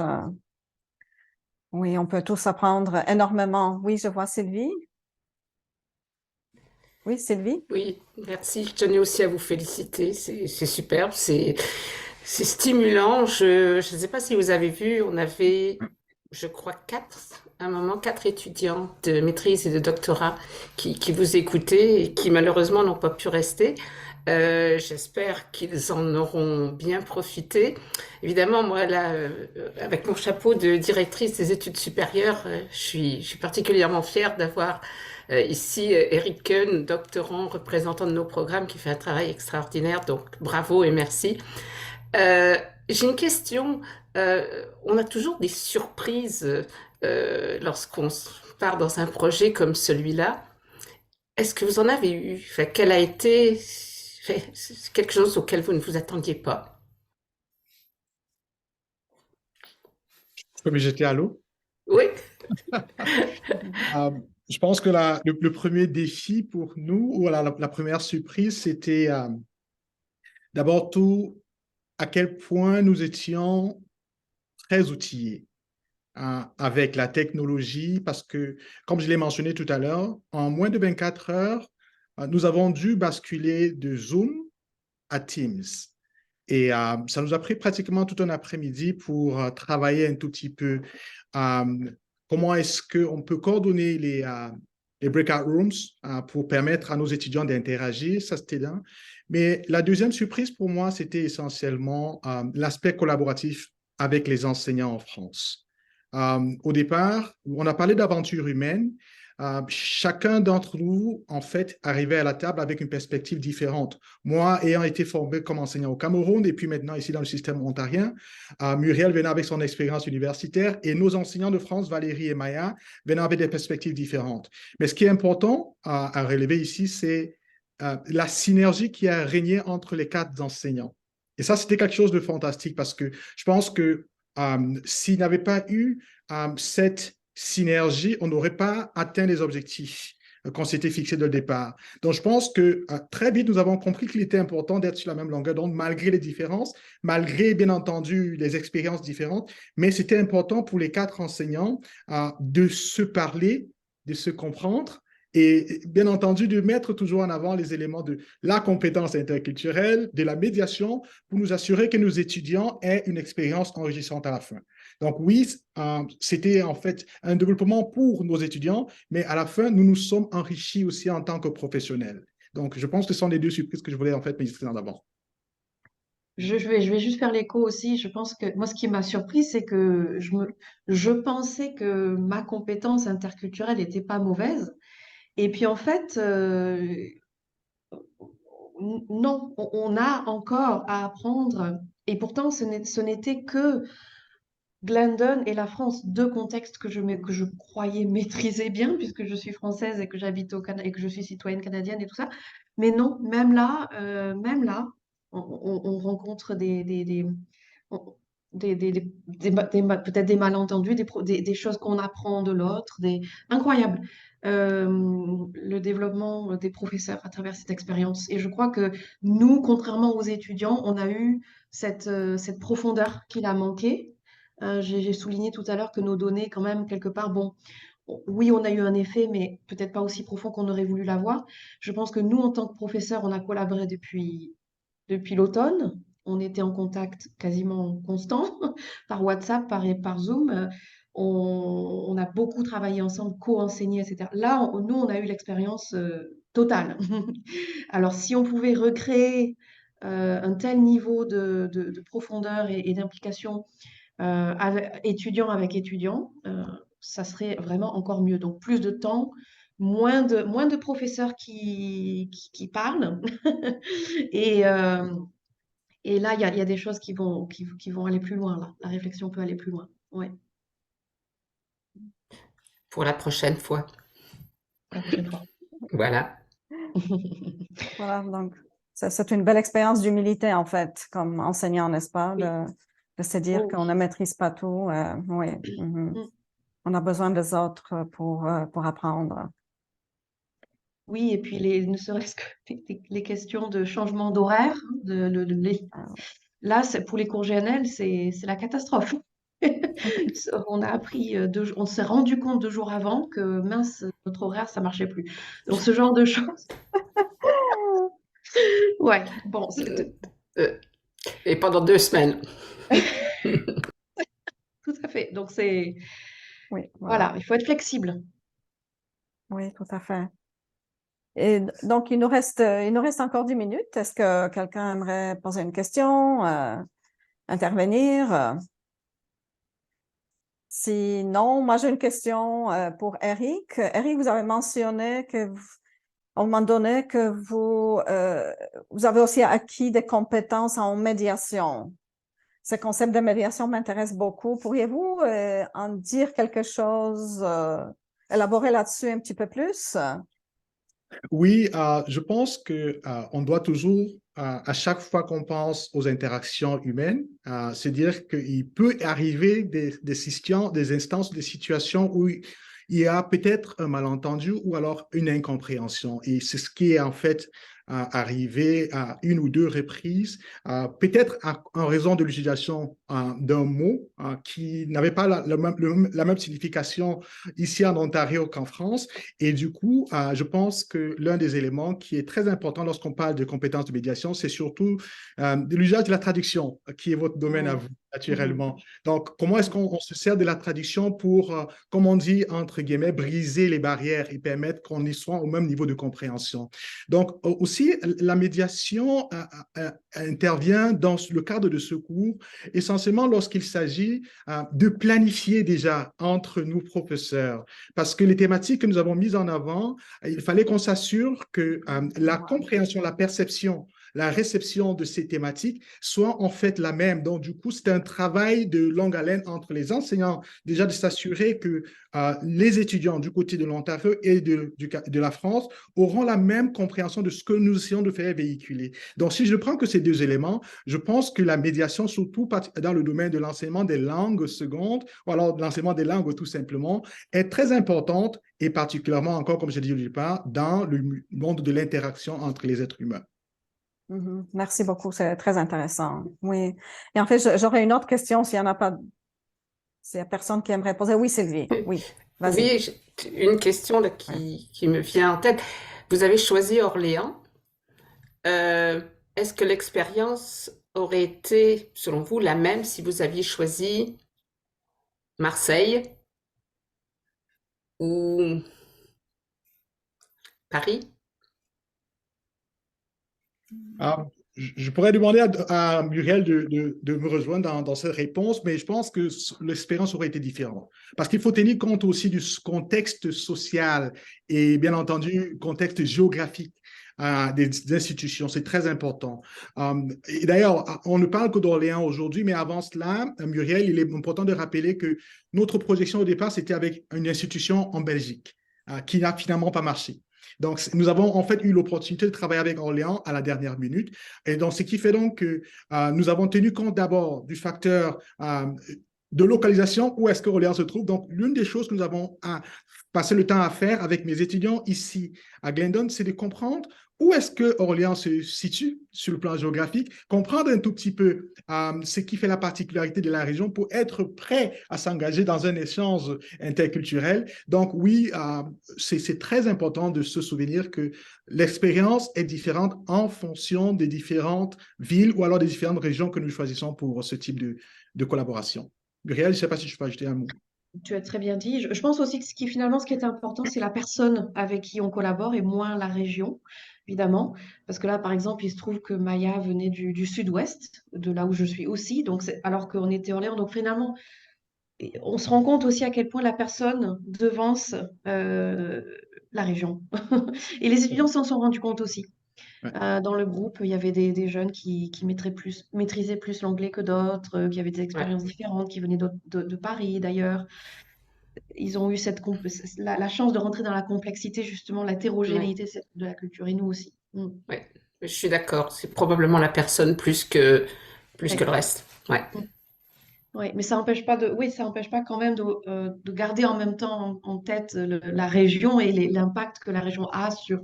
Mais tant qu'on garde une vision complexe de cette hétérogénéité. Et puis, je voulais aussi rajouter un petit quelque chose sur la question de la médiation. C'est effectivement une compétence qui, moi aussi, m'intéresse beaucoup, qui est décrite dans le volume complémentaire du CECRL et pas dans le premier volume. Donc, elle est assez, quelque part, nouvelle, ou en tout cas nouvellement décrite pour l'enseignement des langues. Et je pense qu'il y a pas mal de recherches à effectuer encore dans ce domaine. L'ayant en tête, puisqu'on s'est inspiré des descripteurs du cadre européen du volume complémentaire, j'ai beaucoup observé Eric en action dans les cours, et je trouvais il était l'illustration même de la compétence de médiation, parce qu'il était cette personne. Alors, je ne sais pas comment tu as développé cette compétence, Eric, mais tu l'as, à mon avis, ou en tout cas, voilà. Quand on a quelqu'un qui fait un commentaire, par exemple, lors d'un débrief, on a un commentaire venant d'un Français ou d'un Canadien, puis il y aurait un potentiel que ça dérape ou un potentiel de malentendu, un potentiel même de conflit parfois, c'est arrivé. Et on a Eric qui arrive avec une enveloppe de velours là pour empaqueter tout ça et hop, tout d'un coup, on est remis sur des rails et on s'ouvre à ce que la personne avait voulu dire et ça se passe mieux et hop, on apprend quelque chose. Alors là, c'est la compétence de médiation, c'est quelque chose qui reste encore, à mon avis, à décrire et à mieux enseigner ou développer chez nos élèves parce que c'est une facette de la compétence interculturelle qui est mal encore connue, je pense. Oui, tout à fait.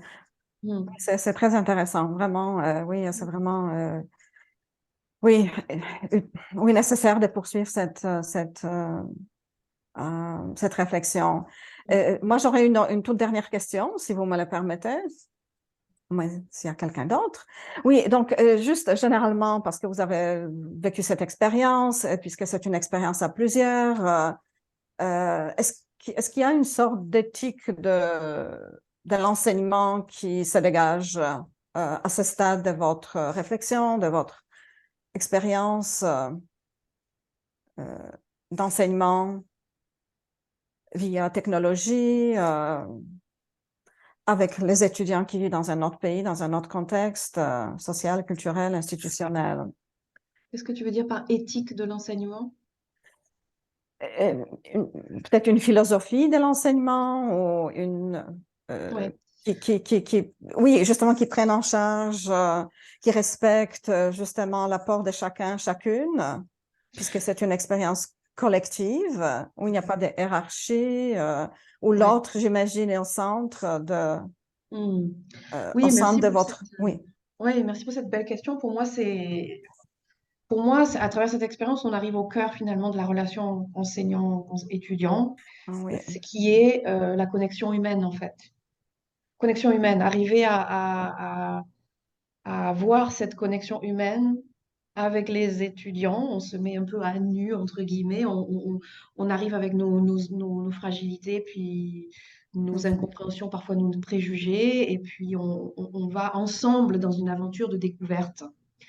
Et bon, ça, c'est vraiment mis en avant dans une expérience comme la nôtre, parce que on est tous dans le même bateau, voilà, c'est évident.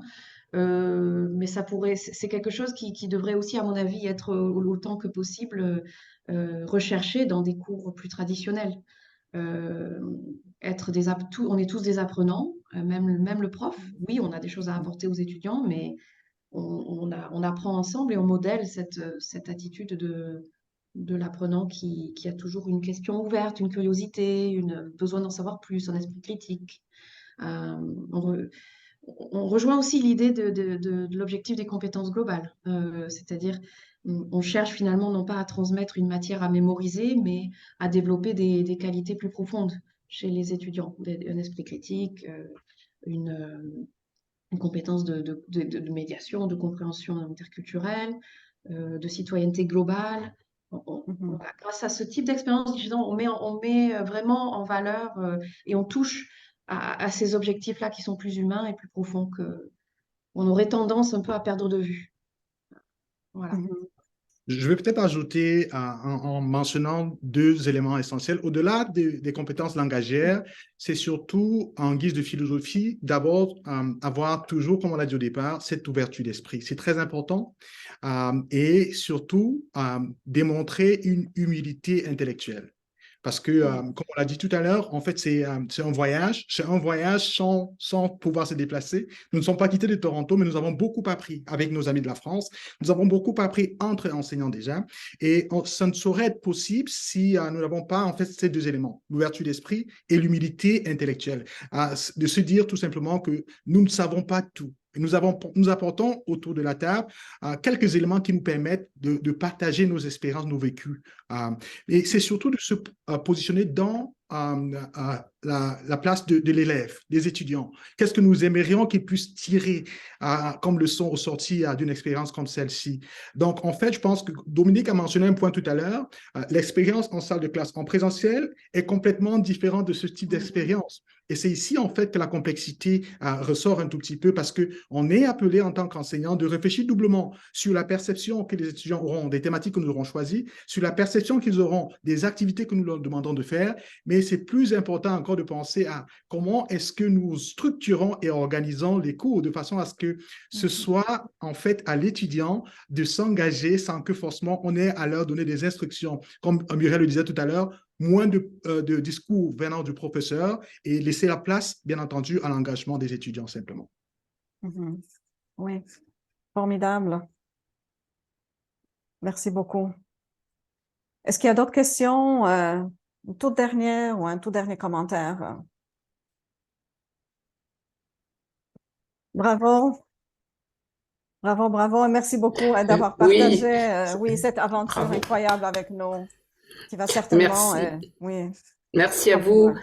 Et Eric, on s'attend à apprendre davantage sur votre expérience d'enseignant et de doctorant le 29 avril prochain. Petite parenthèse, nous organisons un mini-colloque étudiant des programmes de maîtrise et de doctorat le 29 avril. J'en profite pour faire de la pub. Voilà, j'ai placé ma petite annonce publicitaire, mais c'est aussi pour féliciter Eric qui n'arrête pas de publier, de faire parler de ses recherches et c'est fantastique. Liane, vous avez un bon exemple devant vous. Suivez son exemple. Merci beaucoup. Merci. Oui, alors merci encore une fois. Donc voilà, on termine nos activités d'avant-midi. Je vous rappelle encore une fois que l'activité qui était planifiée à 1h a été malheureusement annulée après sa dernière minute. Donc si vous voulez se joindre à nous, nous serons là à 2h cet après-midi. Ce sera notre dernière activité. Merci beaucoup. Merci Aurélia pour l'organisation. Merci à tous. Merci beaucoup pour l'invitation. Merci à vous. Merci à vous. Au revoir. Nice. Okay. Hello. Hi, Constanza. Hello, everyone. Hello, everybody. Hi. Hello. So welcome back. So we continued the celebration of research with this last session. The launch of 2 books by Joshua Price and Tarek Shamma that will be moderated by Hind Ben Salama. So I will introduce Hind as a moderator, and then she will do the rest. So Hind Ben Salama is a PhD student in humanities at York University. She holds an MA in Translation Studies from Glendon College, York University. She also holds a Master of Arts and Bachelor of Arts in Translation and Interpretation from the University of Algiers in Algeria. She's currently working as a research assistant and a teaching assistant at York University. She has extensive experience as a trilingual translator in Arabic, English, and French, and is currently a candidate for ATO certification. Her research focuses on self-translation, conflict, exile, and identity. She's particularly interested in how armed conflict and traumatic experiences such as exile and refugeeism impact our identity. Her recent contribution to the Routledge multimodality series is entitled Translation, Conflict, and Mediation, How Translators Re-Narrate the Conflict, and will be published in 2023 or 2024. Okay, thank you. Hind. Thank you so much, Professor. First of all, it's very nice to see you all and to see my professors, Maria Constanza, Professor Aurelia. It's really nice to see you again. So welcome everyone to the Glendon Research Festival of this year. We are here today to celebrate the recent publications of our valuable authors, Joshua Price, the author of the book Translation and Epistemicide, Racialization of Language in the Americas, published in 2023 by the University of Arizona Press. and Tarek Shamma, the author of the book Anthology of Arabic Discourse on Translation, published in 2022 by Routledge. And just for housekeeping matters, I will start by introducing the authors more. Then the authors will present their works for 10 to 15 minutes. And finally, we will have a Q&R session. So Joshua Price is an anthropologist who teaches in the criminology department at Toronto Metropolitan University. He studies the relationship between language and structural violence, especially the role translation practices have played in the colonization of the Americas, as well as other forms of racial and gender violence. He's the author or co-editor of 4 books and has co-translated 2 books of Latin American philosophy: Heidegger's Shadow by Jose Pablo Feynman with Maria Constanza Guzman, and Indigenous and Popular Thinking in America by Rodolfo Koch with Maria Lojones. His writing on translation, colonization, and translation theory have been published in Target, Translation Perspectives, TTR, and Mutandis. His most recent book is entitled Translation and Epistemicide, Racialization of Language in the Americas, that we will be discussing today. Thank you so much, Josh, for joining us today. Tarek Shamma is professor at the Translation, Research and Instruction Program, Binghamton University, New York. He has taught at universities in Syria, United Arab Emirates, Qatar, and the United States. He's the author of Translation and the Manipulation of Difference, Arabic Literature in the 19th Century England, and Anthology of Arabic Discourse on Translation. He's a consultant editor on the Routledge Encyclopedia of Translation Studies, and he serves on the editorial boards of several journals, including the Translator and Translation and Interpreting Study. Welcome, Tarek. I'm glad that you are here with us. So now we will start with our first presenter. I don't know who would like to start first, Tarek or Josh? Tarek, would you like to start? As you like. I'm fine with this. No problem. Okay. Okay. All right. So I'll start then. All right. Okay. I can share this. All right.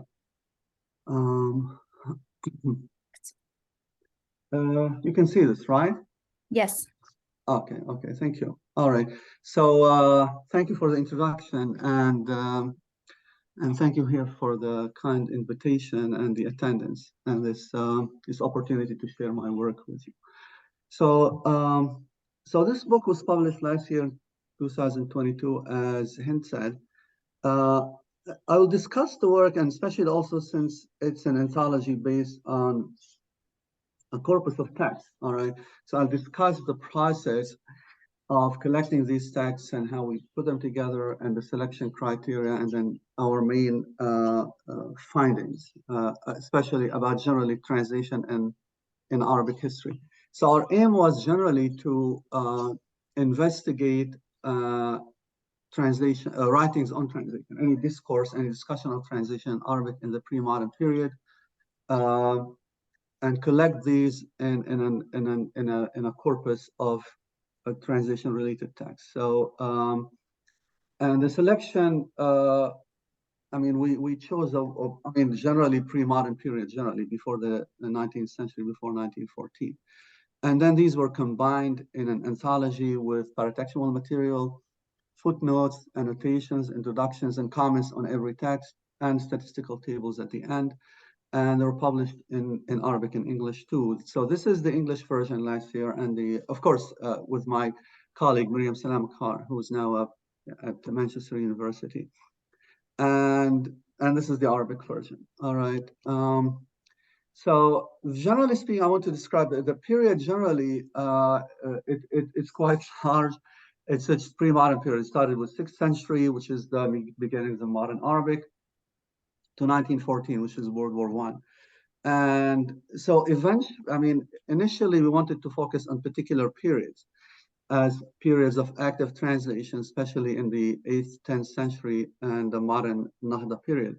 But we found that there is, I'll talk about this, a lot of continuity throughout the stages. So I ended up with these two rough stages only instead of periodization. The classical period up to the early 19th century and the modern or pre-modern period, which is the Nahda, called Nahda or Renaissance in Arabic, in the late 19th, early 20th century, especially in Egypt and the Levant regions.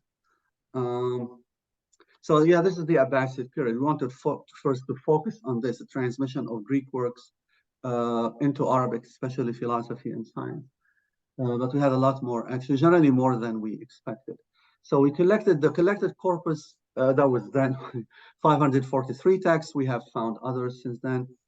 And they were quite varied in size and topic, and some of them were few lines, some of them whole articles. And they were, especially the classical period, mostly in books on other topics, not on trends like science or philosophy and so on. And so they were organized, as I said, by these historical periods. So we had 360 texts we divided the modern period by decades because we had a lot more texts, 360, and the pre-modern periods by centuries, 11 centuries with 183 texts. And the first stage, we tagged the texts, we organized them into, as we said, phase, author, topic, the period, languages, translated or discussed, whether it's independent or a paratext, or in a translated work, and the medium of publication. And this is especially for modern period, where we had books and journals, not just manuscripts. So briefly, this is the general selection criteria. We looked at original texts, especially texts that have not been published or topics have not been discussed before. The length, which can include very short or very long texts, and relevance, well, this is to modern transition theory, to political, social issues, etc., historical issues, contemporary ones and modern ones, and variety. We wanted to cover as many topics as we could. So that's very general. Of course, as I said, each text had an introduction about the author and the text, and then a commentary after it about discussing issues related to translation theory and so on. And at the end, we have conclusions and the introduction, and all we had the statistical tables. All right. So these are our main findings, the basic ones. All right. So first, as I said earlier, we discovered that discourse on translation continued in all ages. Then the conventional narrative is that there are active periods in the 8th to 12th, 10th centuries, called the Abbasid Caliphate, where that was an active period for translation from Greek, and also now the 19th, early 20th century translation from European languages as part of modernization. But we discovered that discourse, at least not necessarily always a translation, was active in all periods, and sometimes even more than the translation period itself. And second, translation in classical Arabic history was not seen in the classical period as an independent discipline or an art in its own right. Translation, the difference in language was not always essential. I mean, translation was kind of overlapped with other textual practices like rewriting or rewording or glossing and so on, and paraphrase. And the terms themselves, I mean, the key word for translation, tarjama, was used for other practices like biography or explanation. And other terms like transmission, like turning something into something, were also used for translation. All of these.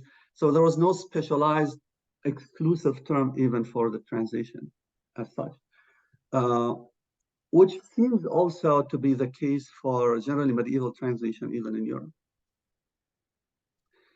Another interesting finding from the classical period, especially, was the golden age of translation production was not the same necessarily for translation theory.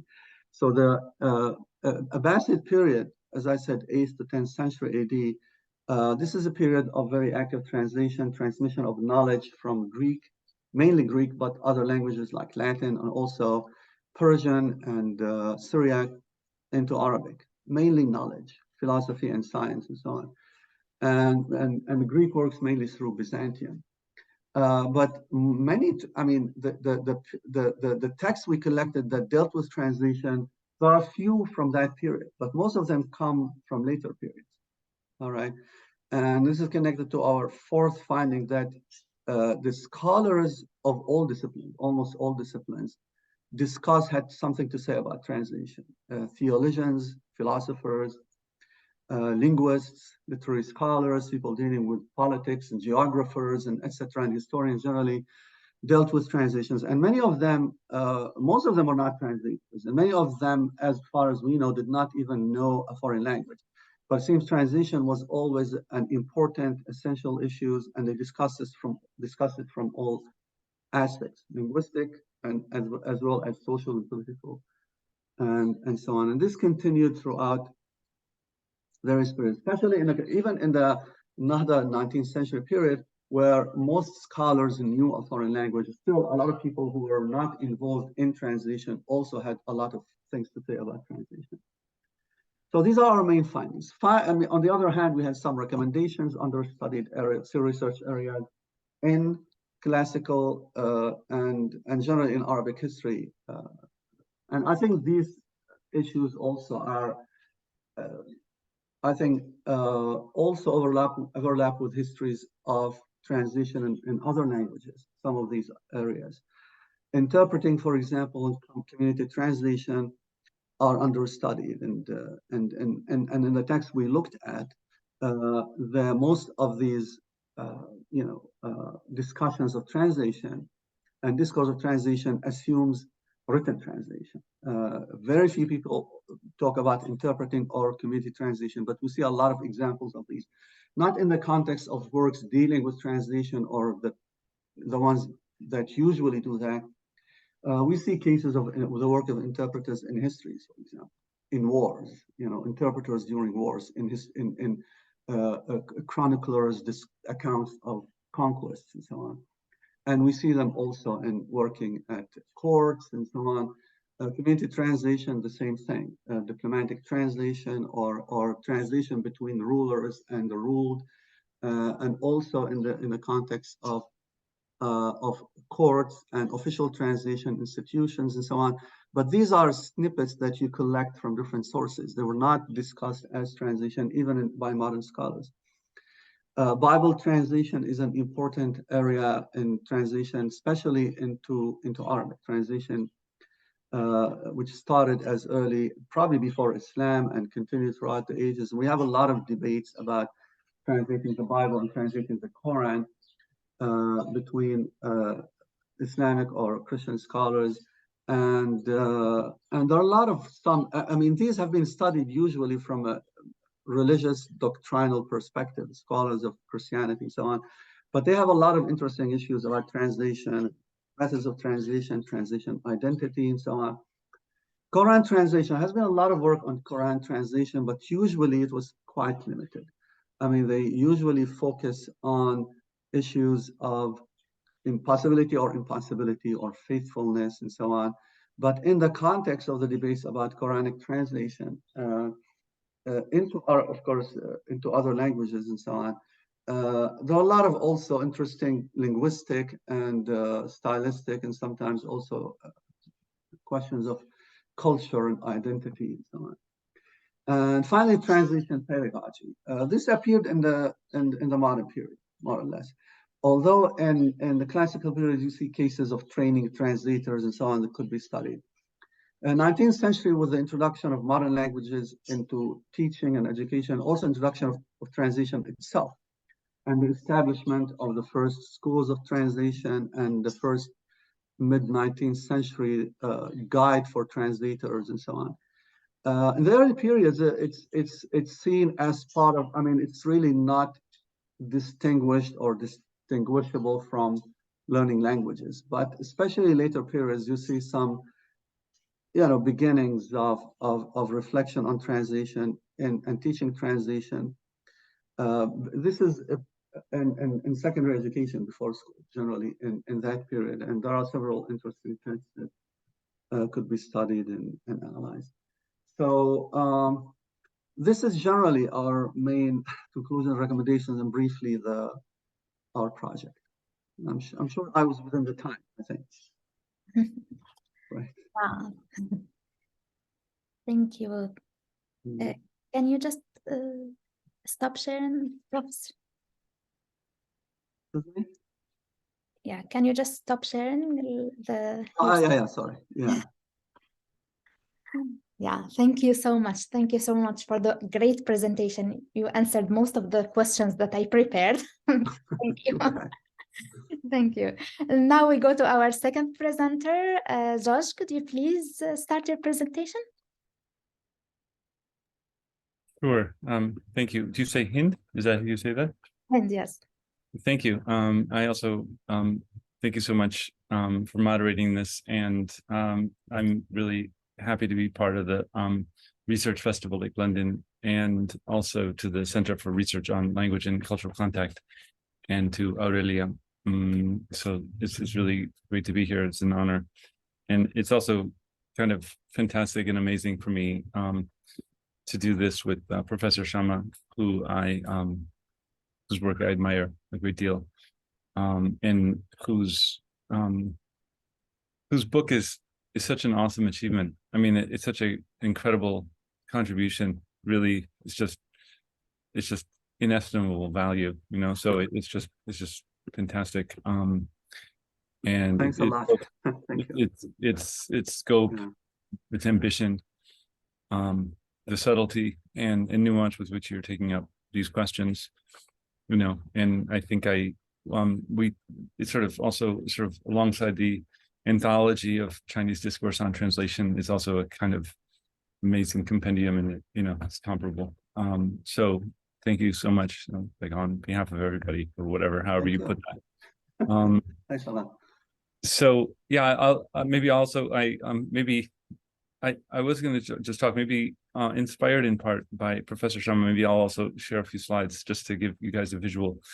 So I wrote this book called Translation and Epistemicide, and epistemicide is a sort of crazy neologism which was coined by a legal scholar, Boaventura de Sousa Santos, and as the name implies, he's interested in operations that kill knowledge. And there's a certain irony, I think, in my using that expression, in part because Sousa Santos is interested in predations by the global north, so Western Europe, United States, and so on other parts of the world. And he thinks that translation is actually a solution to the problems of the West consuming and appropriating knowledge from the global South or the non-West.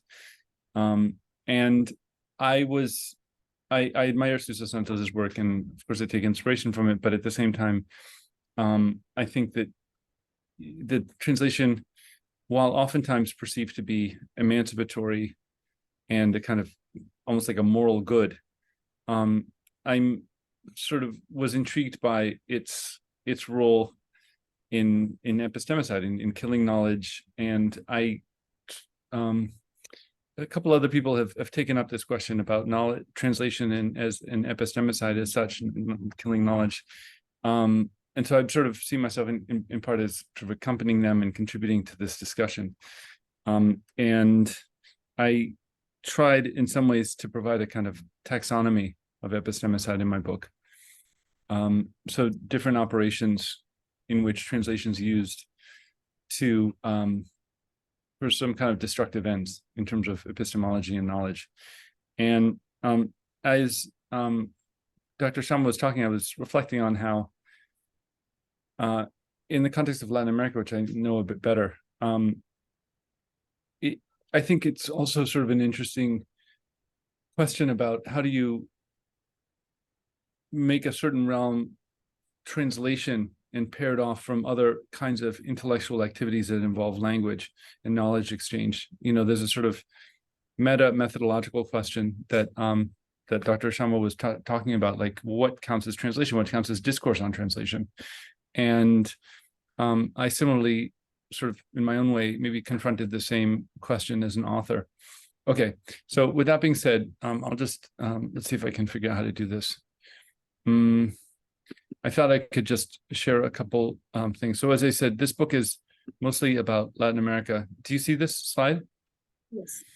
And I thought, so I talk about the several different operations, but I thought I would just talk about two quite briefly in the time. And one is commensuration. So commensuration being the operation where to make two things commensurate, to take two things in. And in this case, and I thought this might be apropos the center's work, two languages or several languages. And if you think of, my book is about colonialism. If you think of initial language contact, among other things, there was a process of commensuration that took place as people took the sound shape that emerged from one group of people and said, okay, how is this equivalent or comparable to what people in this other place are doing? So we're going to call those both languages and afford a certain kind of radical equality on the level of language, and then sort of start to think about how we can move back and forth between those. And then, of course, in the context of colonialism, it was ultimately for appropriation or enslavement in some cases, and taking people's land and ideas and so on. And this activity of translation as it emerged in interpreting, and I mean translation quite widely here, was sort of has been memorialized in a lot of the early depictions, right? So here you have a negotiation taking place, and you can see near Cortés the famous figure of Marina or La Malinche translating. And what the first part of the book is about how not so much indigenous translators, but how early missionaries in the 16th and 17th century in particular started developing what we would now call bilingual dictionaries. And as far as I understand it, this idea of having word-for-word equivalence between two living languages, instead of, for example, a living language and a classical language like Latin, this idea of having a sort of a word list glossary was an invention of these several generations of missionaries, and it's a substantial invention, conceptually speaking. And I really wanted to get to the root of what does it mean to bring words into contact and make them commensurate on the level of particular lexicon items. And in particular, insofar as it was ultimately part of an evangelical project, how did the perception of the many indigenous nations in the eyes of a kind of Catholic missionary from the 16th century as lacking certain key, sort of lacking the word of God, but also their humanity, there was sort of I don't want to sort of oversimplify, because I think that the different missionaries had very different notions of the sort of the humanity and the capacity of the languages that they were encountering. So some of them, more like modern linguists, would see all languages as ultimately equal as languages in their capacity. Others clearly saw them as deficient or only capable of, sort of languages of command, like do this or do that, and that the indigenous people were brutes of some sort, so they could follow commands but weren't capable of abstract thinking.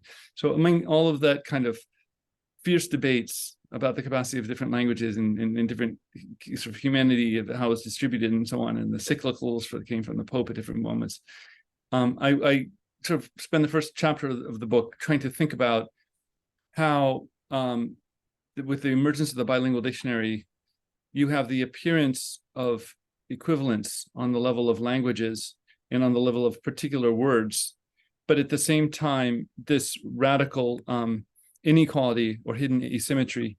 I'll just give one example. Here you have on the left, this is from this early vocabulario, as it was called, sort of a dictionary of Quechua.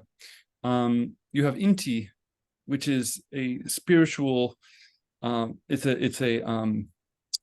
It's ostensibly the sun, but it's also a god, right? It has deific qualities in Inti, and there's Inti Raymi is one of the important was an important sun festival for the Inca and for the Quechua people, or is.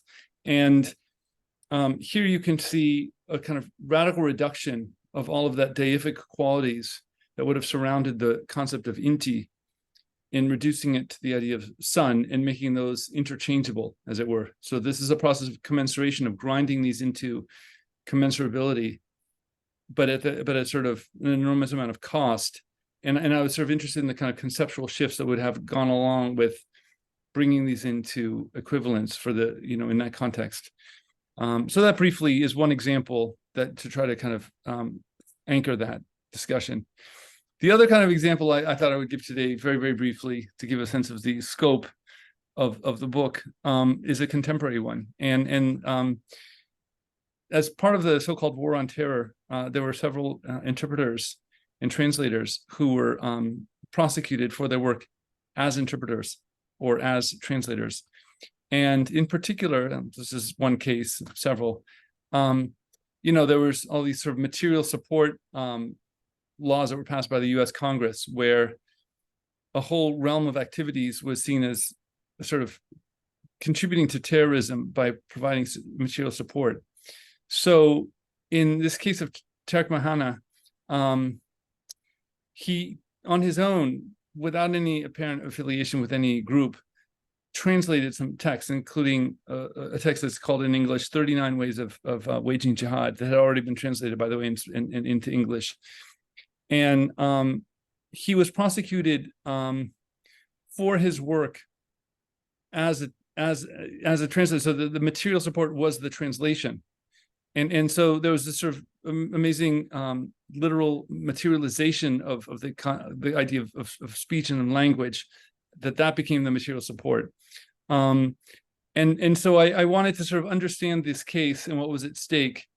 And even though, by the way, one of the sort of interesting ironies in this case was that there was an enormous amount of exegetical energy spent both by the defendant and the prosecutor, and then ultimately by the appellate court, on how to translate the word jihad. That was, Tarek Mahana wanted to translate it as struggle, and the courts insisted on leaving it in Arabic, jihad, and interpreting it as waging terrorism. And he thought that was, so he contested that interpretation. Anyway, so that's sort of also part of the kind of context.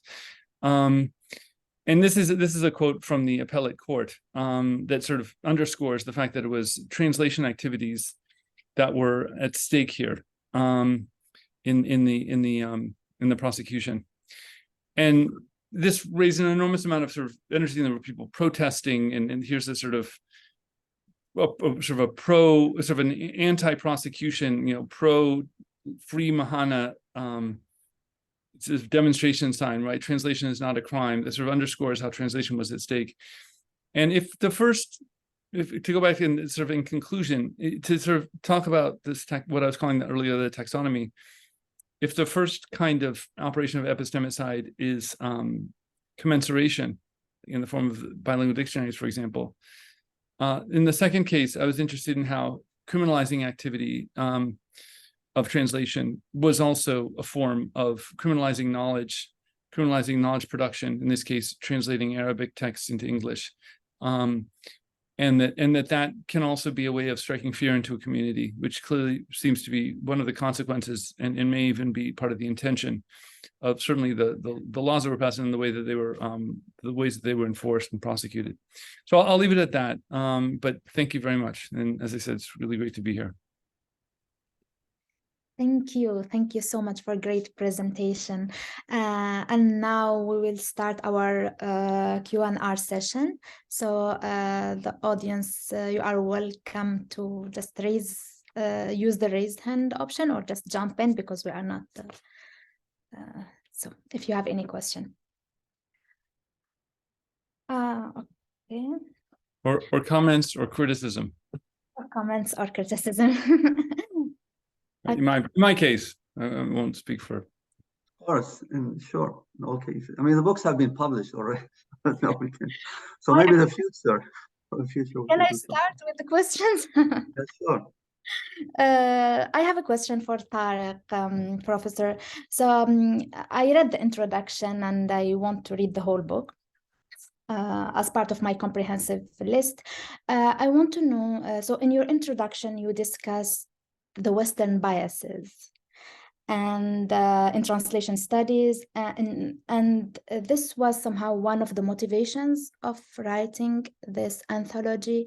So I wanted to know, why do we need this anthology at this particular time? And can we consider it as a critique of an Western Orientalist view? Or why do we need it right now? Yeah, I mean, it's partly so. I mean, in the recent years, I mean, this is part, of course, what Josh discussed, Professor Price also, expansion of transition studies beyond the Western paradigms and the focus and history also of focus on exclusively Western history. I mean, you see this in the transitions. I mean, even in book like Susan Bassnett, Transition Studies, all right, and this appeared in the 90s, but even in recent editions that appeared as I think in the 2000s or something. The history of translation is Greek, Rome, and some Middle Ages, and then modern times. And I think they had some brief sections on translation in Arabic, translation in Chinese, and that's it, all right. And so of course the English part of it was definitely an attempt to expand and provide new perspectives on translation from other periods. Although at the same time also, I mean, while I mentioned also that sometimes there is an emphasis sometimes on what is how these narratives of translation are different, or how they can relativize the Western perspectives, and but sometimes in ways that focus only on what is different. I mean, which kind of may reassert this kind of, in my opinion, this Western centrality to it. So, we did not have this particular focus that we wanted to select with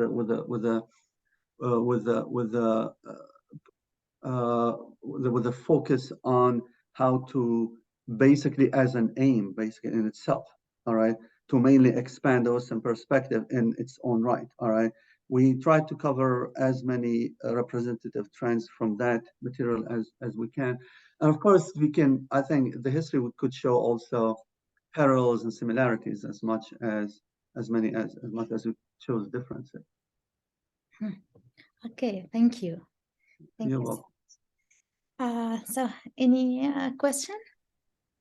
Yeah, so if I may ask you about advising us how to, or which text we should incorporate into our courses on theory of translation, so the knowledge is shared with our students. What would be your advice? Is there any text you would recommend that would be really representative of Arabic tradition? Yes, yeah. I mean, there are several different areas that are interesting. I mean, generally, and some of it probably are interesting for, say, scholars of Arabic literature or Arab history, all right, and others of wider relevance. Some of the interesting ones I found, like new ones and different ones. For example, those that deal with interpreting, for example, and these we had to collect from, bits and pieces from history books, but they do place, the modern discussions about interpreters and how they, all kinds of interpreting, like spontaneous interpreting, or how interpreters find themselves, divided, between different forces, divided loyalties and so on. and how it played a part in wars and so on. Also, some interesting discussion about identity and translation, and how, for example, texts that dealt with some people from minorities, either not Muslims or Arabic is not their first language and so on. And they had, before the Islamic Empire, they had their own culture and heritage and so on, and how they would use translation as a way of introducing their own culture into these texts. So there's this text actually by a translator who worked in Arabic too, and who's a scholar, actually a book on agriculture, all right, but in the introduction, he discusses how he found the book and how from an ancient language called Castanian, which is related to Syriac and some Semitic languages, and discusses one of these people and how he tried to revive his culture and how they're now forgotten and so on, and how there was resistance to the translation and how this community would be perceived by the larger Islamic community, and how in the translation, how he domesticates some of this pagan elements of his translation into Islam, but also he does not erase their difference. So these are quite, I think, interesting for modern scholars. This is some of the examples that come to mind. Yeah. Yeah, great. Thank you. Yeah, Professor. Thank you. I have a question. Go ahead. Thank you for the presentations. Josh, you mentioned that there was a range, of course, of these missionaries and their motives. What do we know about their intentions when putting together these vocabularios? What their motivation was and their their approach to either an exchange of ideas, or whether it was sinister, or regardless of what the outcome was, what do we know about their own motivations? No, that's a great question. I think sort of methodologically or whatever, what we have is these published texts, and they had to go through a very complicated process of vetting. So to be published and to be disseminated at all, they would have had to go and been approved by the ecclesiastical authorities, by the church, basically, on the one hand, and then also by the royal or military authorities, like the crown on the other. And so I think that the church was at all times worried about a lot of things, including different forms of blasphemy and devil worship, and then the crown was also sort of worried about those things, but also worried about any kind of political subversion or insurrection. And so that led them in both sort of acting together, like the church and the king, or the Queen Isabella, like to at different times sort of police these priests who oftentimes felt that the most effective forms of evangelizing would be in indigenous languages, and so there were these sort of moves to at certain times confiscate any text that was written in any indigenous language, including by the priests, including some of these texts that I'm referring to, and in some cases, some prayers, sort of insist on Hispanization. In other words, everything has to be done in Spanish or Portuguese in the case of the Portuguese Empire. And so the priests had to walk this very delicate, complicated line in justifying what they were doing as not going too far down the line of kind of entertaining these false beliefs or encouraging them, but in fact, as there's this sort of frequent metaphor that several of them use of a medical doctor who needs to diagnose the spiritual cause of their errantry of the indigenous people in order to cure them of their spiritual ills. And that takes an enormous amount of examination of indigenous cosmologies. And that's what we're left with as the plain justification. Now, to what extent they were really just that was a sort of a cover for just being kind of engaging in philology or whatever. That would be a little bit harder to say. It seems to me, and in fact, maybe if I could sort of see one point.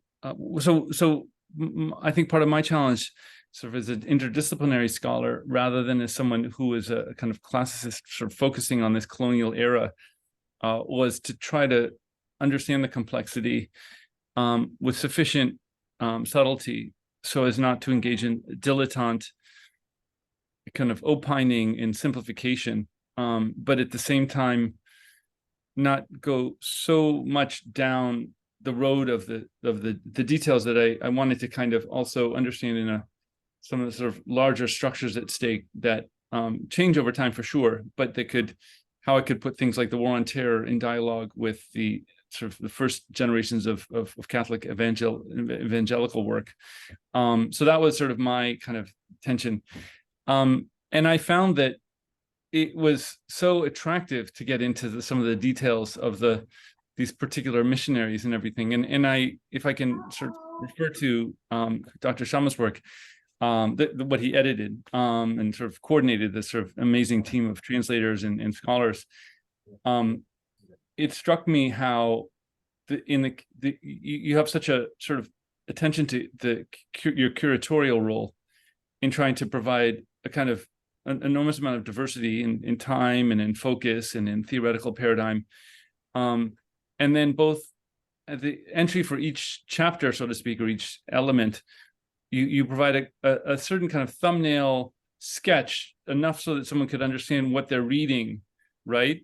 Like, who was this person? What were they writing about? When were they writing it? And then letting the text speak for itself in the translation. And then I don't know if it was in all cases, Tarek, but in many cases, you then provide a few paragraphs of a kind of analysis that maybe for people who wanted a bit deeper dive into how do we assess this and what does this mean? Is that more right? Yeah, I mean, by the way, in publishing the book, especially the Arabic version with the peer reviewers reports and so on, we had some resistance to this in the sense that they wanted more finished results. I mean, what are the trends of translation in Arabic history generally? What are the periods of translation? What is the importance of translation in that period? What is and what we had to push back on this and say, we're not at the stage where we can make broad generalization. And also at the same time, we want the material to speak for itself. So while we want it to be the text to be representative, of course, we're aware of our role. We are choosing this, but our intention was to make it as representative and objective as possible, without necessarily imposing, especially at this stage, our own interpretations of understandings. I published some material outside of this about some of my kind of interpretation of that period, or kind of the trends in translation, or thinking about translation and language that were common, but we did not want to impose this on the material. So we had to go back and forth with them, and eventually they were fine, said, okay. And they wanted us to divide the period, classical period, into stages of translation, each one with its, and as I said, again, we said we don't have enough, there aren't enough studies for it, and there's a lot of continuity between these stages, so the picture is not clear, and any kind of periodization you use is going to reflect your own perspective, rather than finding these great objective trends. So I don't know if this answers your question, but this is generally how at least one aspect of what you said, letting the material speak for itself. I think it does answer the question. I mean, it's like, I think you're talking about striking a balance, and also I think resisting simple periodicities, and it's sort of like, if I may, a kind of pedagogy of complexity, and also maybe of cosmopolitanism, right? That there's this intention, engagement with other traditions, religious traditions, maybe most of all, but other traditions, and that sometimes your job is not to sort of say like, this is Arabic discourse on translation, but just say, welcome to this universe. And here's a snapshot of some of the complexity in that universe that you could kind of enter, and then not necessarily, so it makes it a sort of a challenge for the reader in the best sense. Well, I don't know. I hope we did that. That's a great description of it. Yeah, thank you. Thank you. Thank you. I think Professor Maria, you have a comment or a question? Yeah, thank you. Thank you, Hind, and thank you, Professor Price and Professor Shamma, for this incredible works and the enormous contribution they make to the literature in our field and in several fields. I have a question for each of you, and maybe a way to bring the two books together as well. I mean, in the case of Tarek's book, I'm curious about the difference between the Arabic edition and the English edition, like the time, also the publication, the process, the selection, and particularly the paratextual material, how you adapt it to the various audiences, in particular also if it comes, how the Arabic edition comes into the universe of contemporary or traditional writings on translation in Arabic that are available, if it comes into a universe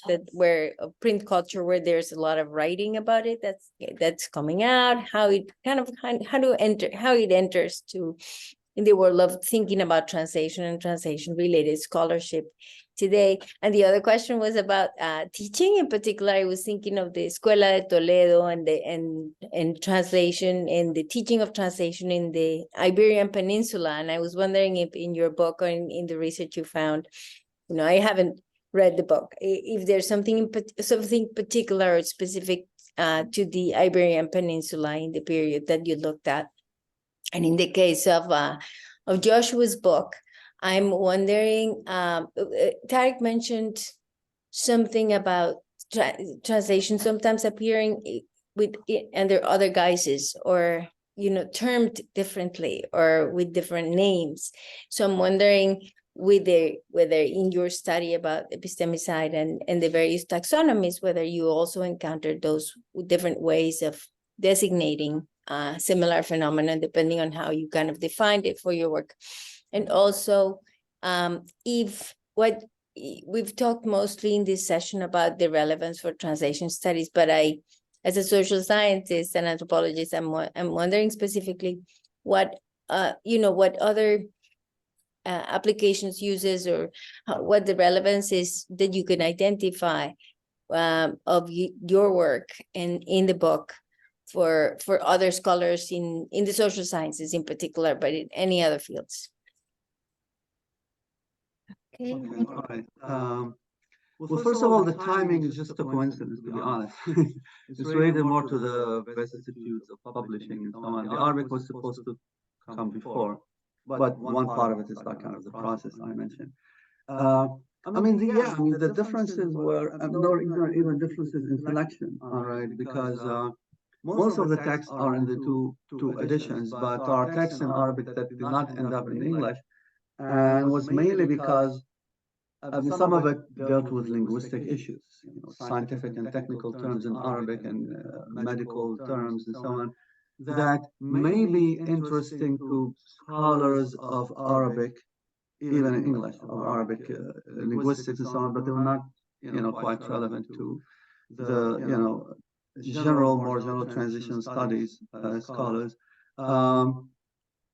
Other issues that, for example, we had to look at what the audience know or not, what kind of information we need to provide or not.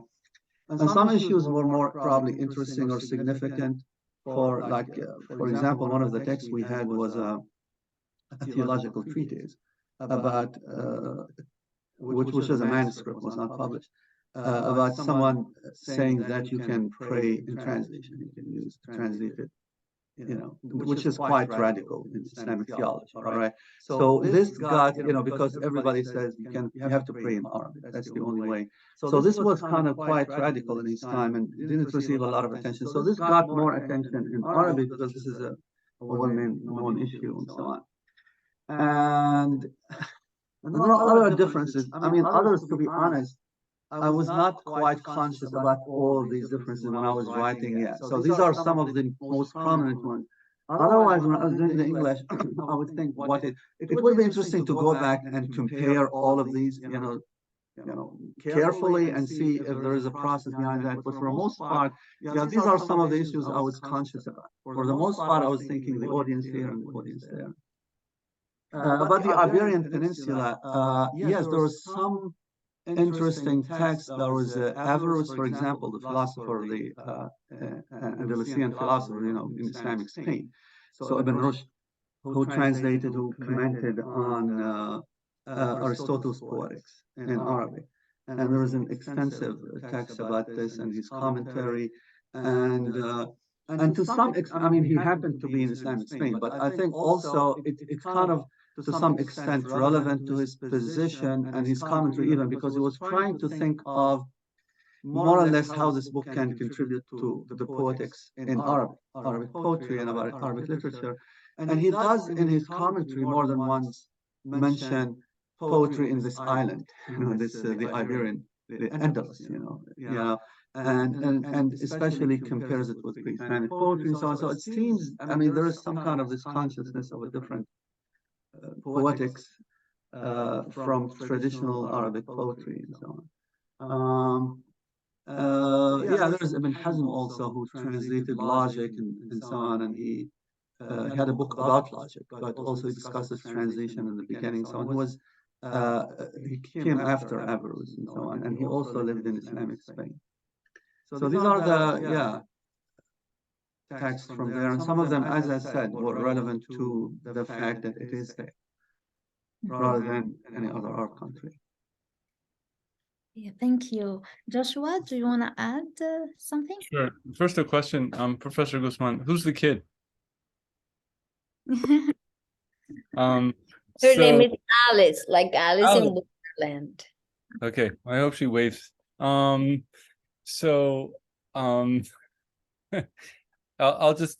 say just very briefly to the second question. Yeah, I mean, I think so. I'm trained as a cultural anthropologist, and it's strange how classically in ethnographies, oftentimes the vehicle, the rhetorical vehicle or conceit, is the explanation of a particular word or concept in some language that the ethnographer is going to explain as a way to sort of communicate something about a culture, so that becomes a kind of coin in the realm, some word that's not quite translatable, but it can mean this in this context and this in this context. And yet there's this sort of, at the same time, weirdly, there isn't a lot of attention paid to all of the machinery that goes on in thinking about translation. So ethnographers translate without thinking that much about translation, even though that's what they're focusing on. So there's a sort of strange Janus face relationship to translation in my field, it seems to me, classically speaking. That's changed a bit. I don't want to overgeneralize, but there's a bit of that. And then maybe more generally, at least across the social sciences, but maybe in the humanities as well. One thing I didn't talk about in my presentation, but I do go into some detail in the book, is the ways in which, there's this expression, biopiracy, that's used to refer to how Western pharmaceutical companies patent practices or processes or extractions, botanical, plants that indigenous peoples and others around the world use for example, their own kind of pharmaceutical, healing the body, for example. So therefore, sort of taking in different kinds of knowledge and then patenting it, copywriting, whatever. And that sometimes that process is sometimes referred to as biopiracy. And I spent some time thinking about a more general tendency to do that in the social sciences and humanities, of not biopiracy, but also taking different kinds of cultural and creative artistic production or or other realms as well. It could be medical, it could be some other, and naming it and framing it within the domain of Western disciplines, disciplining knowledge. And to what extent does that become a kind of academic equivalent of biopiracy? And the case study I use is so-called performance studies. Here, not so much performance studies as in business school, but performance studies as in the studies of theater and political demonstrations and stuff, and how performance studies names and categorizes all kinds of phenomena, performance, for the sake of its disciplinary production. And then to what extent does that become its own kind of, but this could be true, as I say, of anthropology or of comparative literature in many cases as well. So that's maybe sort of a first bit at a response to your question. Thank you, Professor. Thank you. If can I ask a question, Professor Joshua? In your conclusion, you suggest an approach to translation, which is the approach of nakedness, bewilderment. So can you just explain to us more about this? And what's the position of the translator in this approach? Is it a decolonial approach where the translator is activist taken side, or it is an inclusive approach including both sides? Thanks. That's a really, really great question. I mean, I think that with the metaphor of nakedness, which comes from this sort of really interesting early would-be colonizer, Cabeza de Vaca, who in his self-description becomes naked as he sort of loses literally all of his clothing, but also just becomes a little bit he becomes lost in the Americas and wanders. And I took that as a kind of figure to try to think about some other approach to translation that doesn't participate in some of the logics of epistemicide that I outlined throughout the book. And there's a kind of phenomenology of bareness, and of bewilderment, I call it, and of, I think, implicit within that is a kind of gingerness, or delicate, sort of being unconvinced of one's convictions, and trying to kind of take on the world with a certain radical equanimity. And so it's more of a kind of a sort of a pre-epistemic posture, rather than a kind of precisely laid out series of steps or methodology. And even on the level of, if I go back to something I was just remarking, which I may have been wrong about in terms of Tarek's book, even trying to sort of frame where does one language end and another language begin. I've been really sort of influenced by my colleague Rita Kotari in trying to sort of rethink what do we even mean by language, and where does one language stop and another begin when they're so intermeshed in different ways, and sort of putting oneself into that kind of linguistic confusion, not as a form of paralysis or as a form of saying it's all just a swirl, but really trying to kind of govern things without sort of kind of a convinced posture. I think that's more what I'm kind of trying to figure out as an alternative. And I'm also trying to see if this would be another book, like if the nakedness and bewilderment becomes a second book that's trying to lay out some of those terms. Yeah, actually, thank you. Thank you so much. Actually, that was my next question. What are you working on right now? If you can share with us, of course. So any future project, new book? I mean, I'll just say, so I'm sort of starting to take some of the parts of this book that, this conclusion, and thinking about bewilderment as its own sort of book.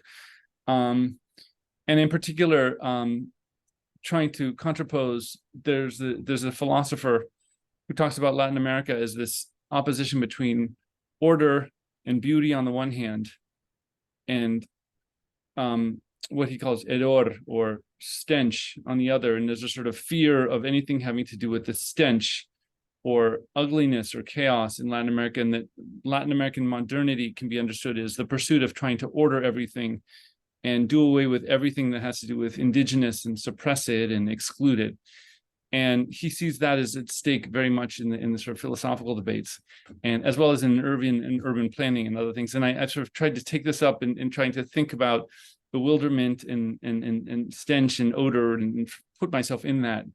So that's one of the projects I'm sort of thinking about. What about you, Tarek?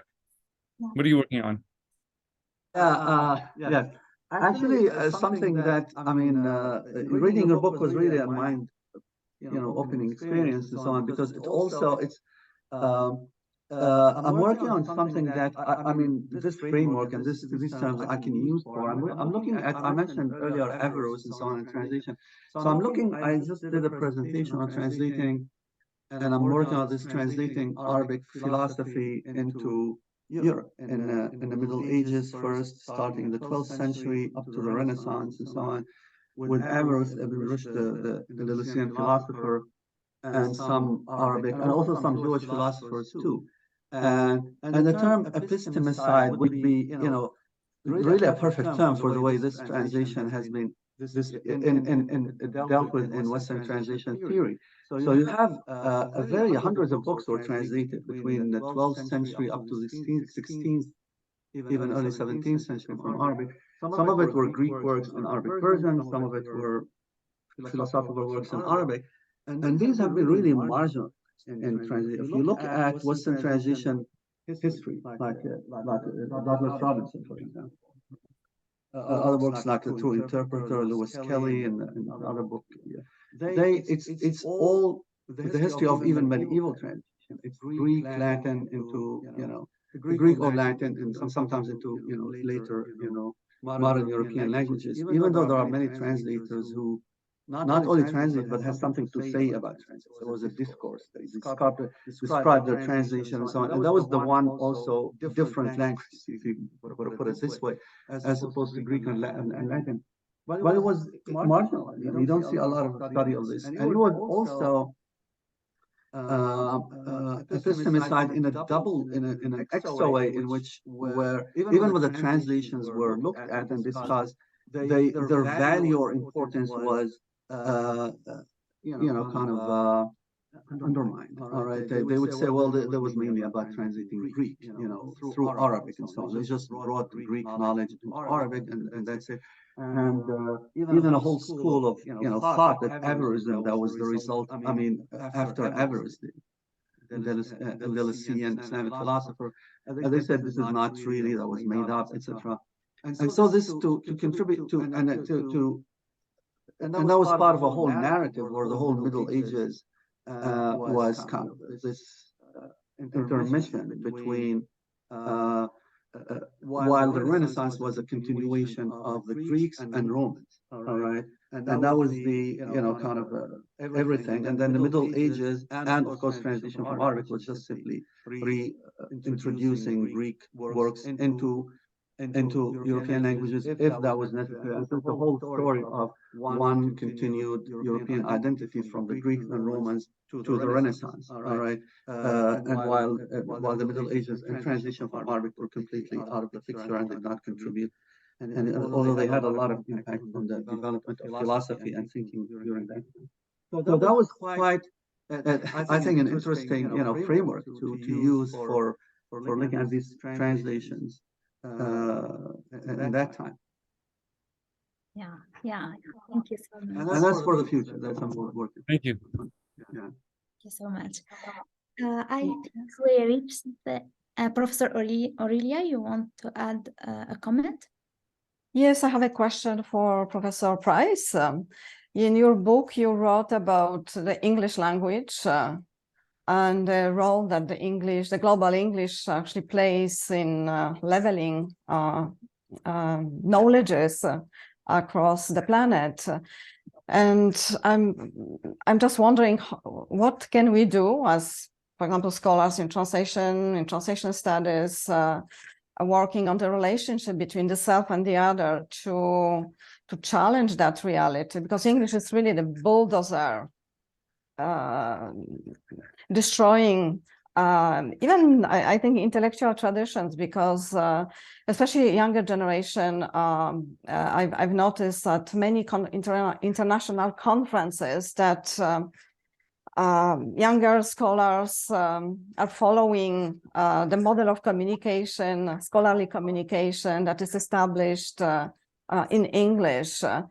And we don't have anymore that variety of style of discussing different issues. So I'm really wondering, what can we do? How can we challenge, especially scholars working with trying to understand, analyze the relationship between the self and the other? What can we do to change that reality, to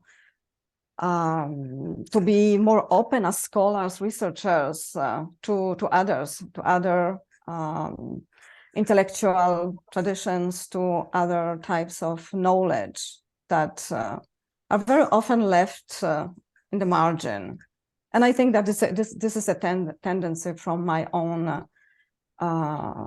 modest experience. That's great. I mean, that's $1 million question, right? And so I would be interested in the people here, to, time permitting, what other people would think about this and how to solve this. I mean, I would just say that for sure, the sort of hegemony of English seems like an important phenomenon to understand and to trace and to sort of how to combat, I would suppose, as well. And I would just add that, and it's not just sort of language, but it's also systems of logic, the kind of, and there are aesthetic aspects of that as well. So if you think of the centrality of Anglo-American philosophy in trying to sort of describe what good speech is, and George Orwell and the politics of the English language and the kind of ideology that drives that, of like simplicity and clarity as key for democracy, and a certain kind of implicature of logic that Karen Benda has really written interesting things about this as a translator from Portuguese, and Portuguese sort of logics of thought and argumentation versus what's acceptable in academic English is sort of important. But I as I said, I'd like to sort of pose it back to you and to others here who also, I'm sure, have much bigger pearls of wisdom to provide than what I have to provide. Okay, thank you. Tarek, do you have any comment? I agree, but this is a big project, and I think all what we do in our different ways, I think, contributes to that. All right, whether with research or also translation methods and so on. But yeah, I mean, we work in different fields. I mean, I think we found, even though they look quite different, but at the same time, I think we, in several ways, they do contribute to this general project of, But if I may, I mean, there's even something in terms of what Tarek was saying a moment ago, right? So it's not just the language we write in, but how we remember the past. So if you think of part of the conceit of the West is this continuity from the Greeks and Romans that Tarek was mentioning, if sort of understanding the plurality and global exchanges that went on for centuries before that, as a sort of, and so in that sense, pluralize the West and see it as sort of a process of global exchanges, that also maybe it's not really a way of a kind of a frontal attack on the hegemony of English, but sort of see it's sort of a way of re-understanding identity and language in what English is, including pluralizing Englishes now, right? As referred to Rita Kotari and others who've talked about sort of Chetnifying English and sort of pluralizing English in different ways. As I say, that's not a frontal attack, but at least it also gives us some sense of all the different kind of Englishes that are sort of spoken and sort of push for their institutionalization, rather than just see it as monolithic and monolingual. I don't know if that's helpful. Yeah, thank you. Thank you. Thank you. It's a very complex issue. I'm aware of it. Yeah. Okay. So I think we are reaching the end of our session. So time flies when we are having fun. I don't know if there is any other question or final comment. I don't know. I don't want to finish. Yes, Professor. Yes, I'm not sure if I should ask that question to Professor Price again, but I read half of your book, and I'm very sensitive to the voice of the author, narrator, scholar, or whoever, actor, singer, and so on and so forth. And when I was reading your book, I found that your voice was very angry, frustrated, impatient. And I don't know if this is only my personal subjective experience of reading your book, but I don't know if you would like to say a few words about if you recognize yourself in that voice that actually the reader can listen as an angry, frustrated voice. Thank you. That's really fascinating. Thank you. So I'm a happy person. First of all, as an individual person, I don't think of myself as necessarily angry and frustrated as an individual, but you can ask other people here, probably better authorities on that than I am. But I think there's also a lot to be angry about. And so there's probably a slow burn that's always there that I can kind of try to tune up or tune down. But I think that this will sound like a weird thing, and I hope it doesn't sound appropriative. James Baldwin wrote once years ago that to be conscious as a Black man in America is to be constantly enraged. And I'm not a Black man, but I live in Canada also now. But I think that with a certain kind of consciousness, as one looks around, I can be constantly enraged, and I could see how my work can communicate that rage. But as I say, on a interpersonal level, I'm not sort of angry at people or like, so, but it could be that my rhetorical posture is one of, sure. So thank you for picking. Yeah, because it's rare because we read all the time so many different author scholars, so it's a rare experience, and probably the only one I can compare to your voice, angry voice, is Henri Méchanic's voice. Henri Méchanic was the French translator. He translated the Bible from Hebrew to French and then literature and so on. He spent life on writing and talking about translation in French and in French language. And he was always that angry scholar who was confronting French language as an institution, as a national treasure, ethnocentricity of French translation tradition. And yes, so that was kind of an echo to when I was reading your book. That reminded me of Méchanic's voice of anger against the French language and that sounds great. You gotta read it. Yes, absolutely. And there's one book only is translated in English, because he's extremely difficult, because he was performing in French what he was confronting, right? So he played with syntax, vocabulary, repetitions, everything that French language doesn't like. He was practicing it, so it's very difficult to translate Méchanic, but it's really amazing, an amazing scholar and thinker. Yeah. Thank you. Thank you, Professor. Thank you so much. Thank you. Okay, so I think sadly, we reached the end of the session. Is there any comment? Yes, Professor Maria? Thank you. Okay.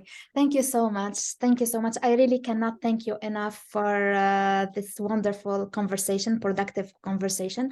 And I already have 2 books in my comprehensive list. So thank you so much for this. I also would like to thank all the attendees for their comments and questions. You made this event so special. Thank you. Thank you so much. Thank you. Thank you, Hind, and thank you. Thank you, everyone. Thank you. Bye-bye.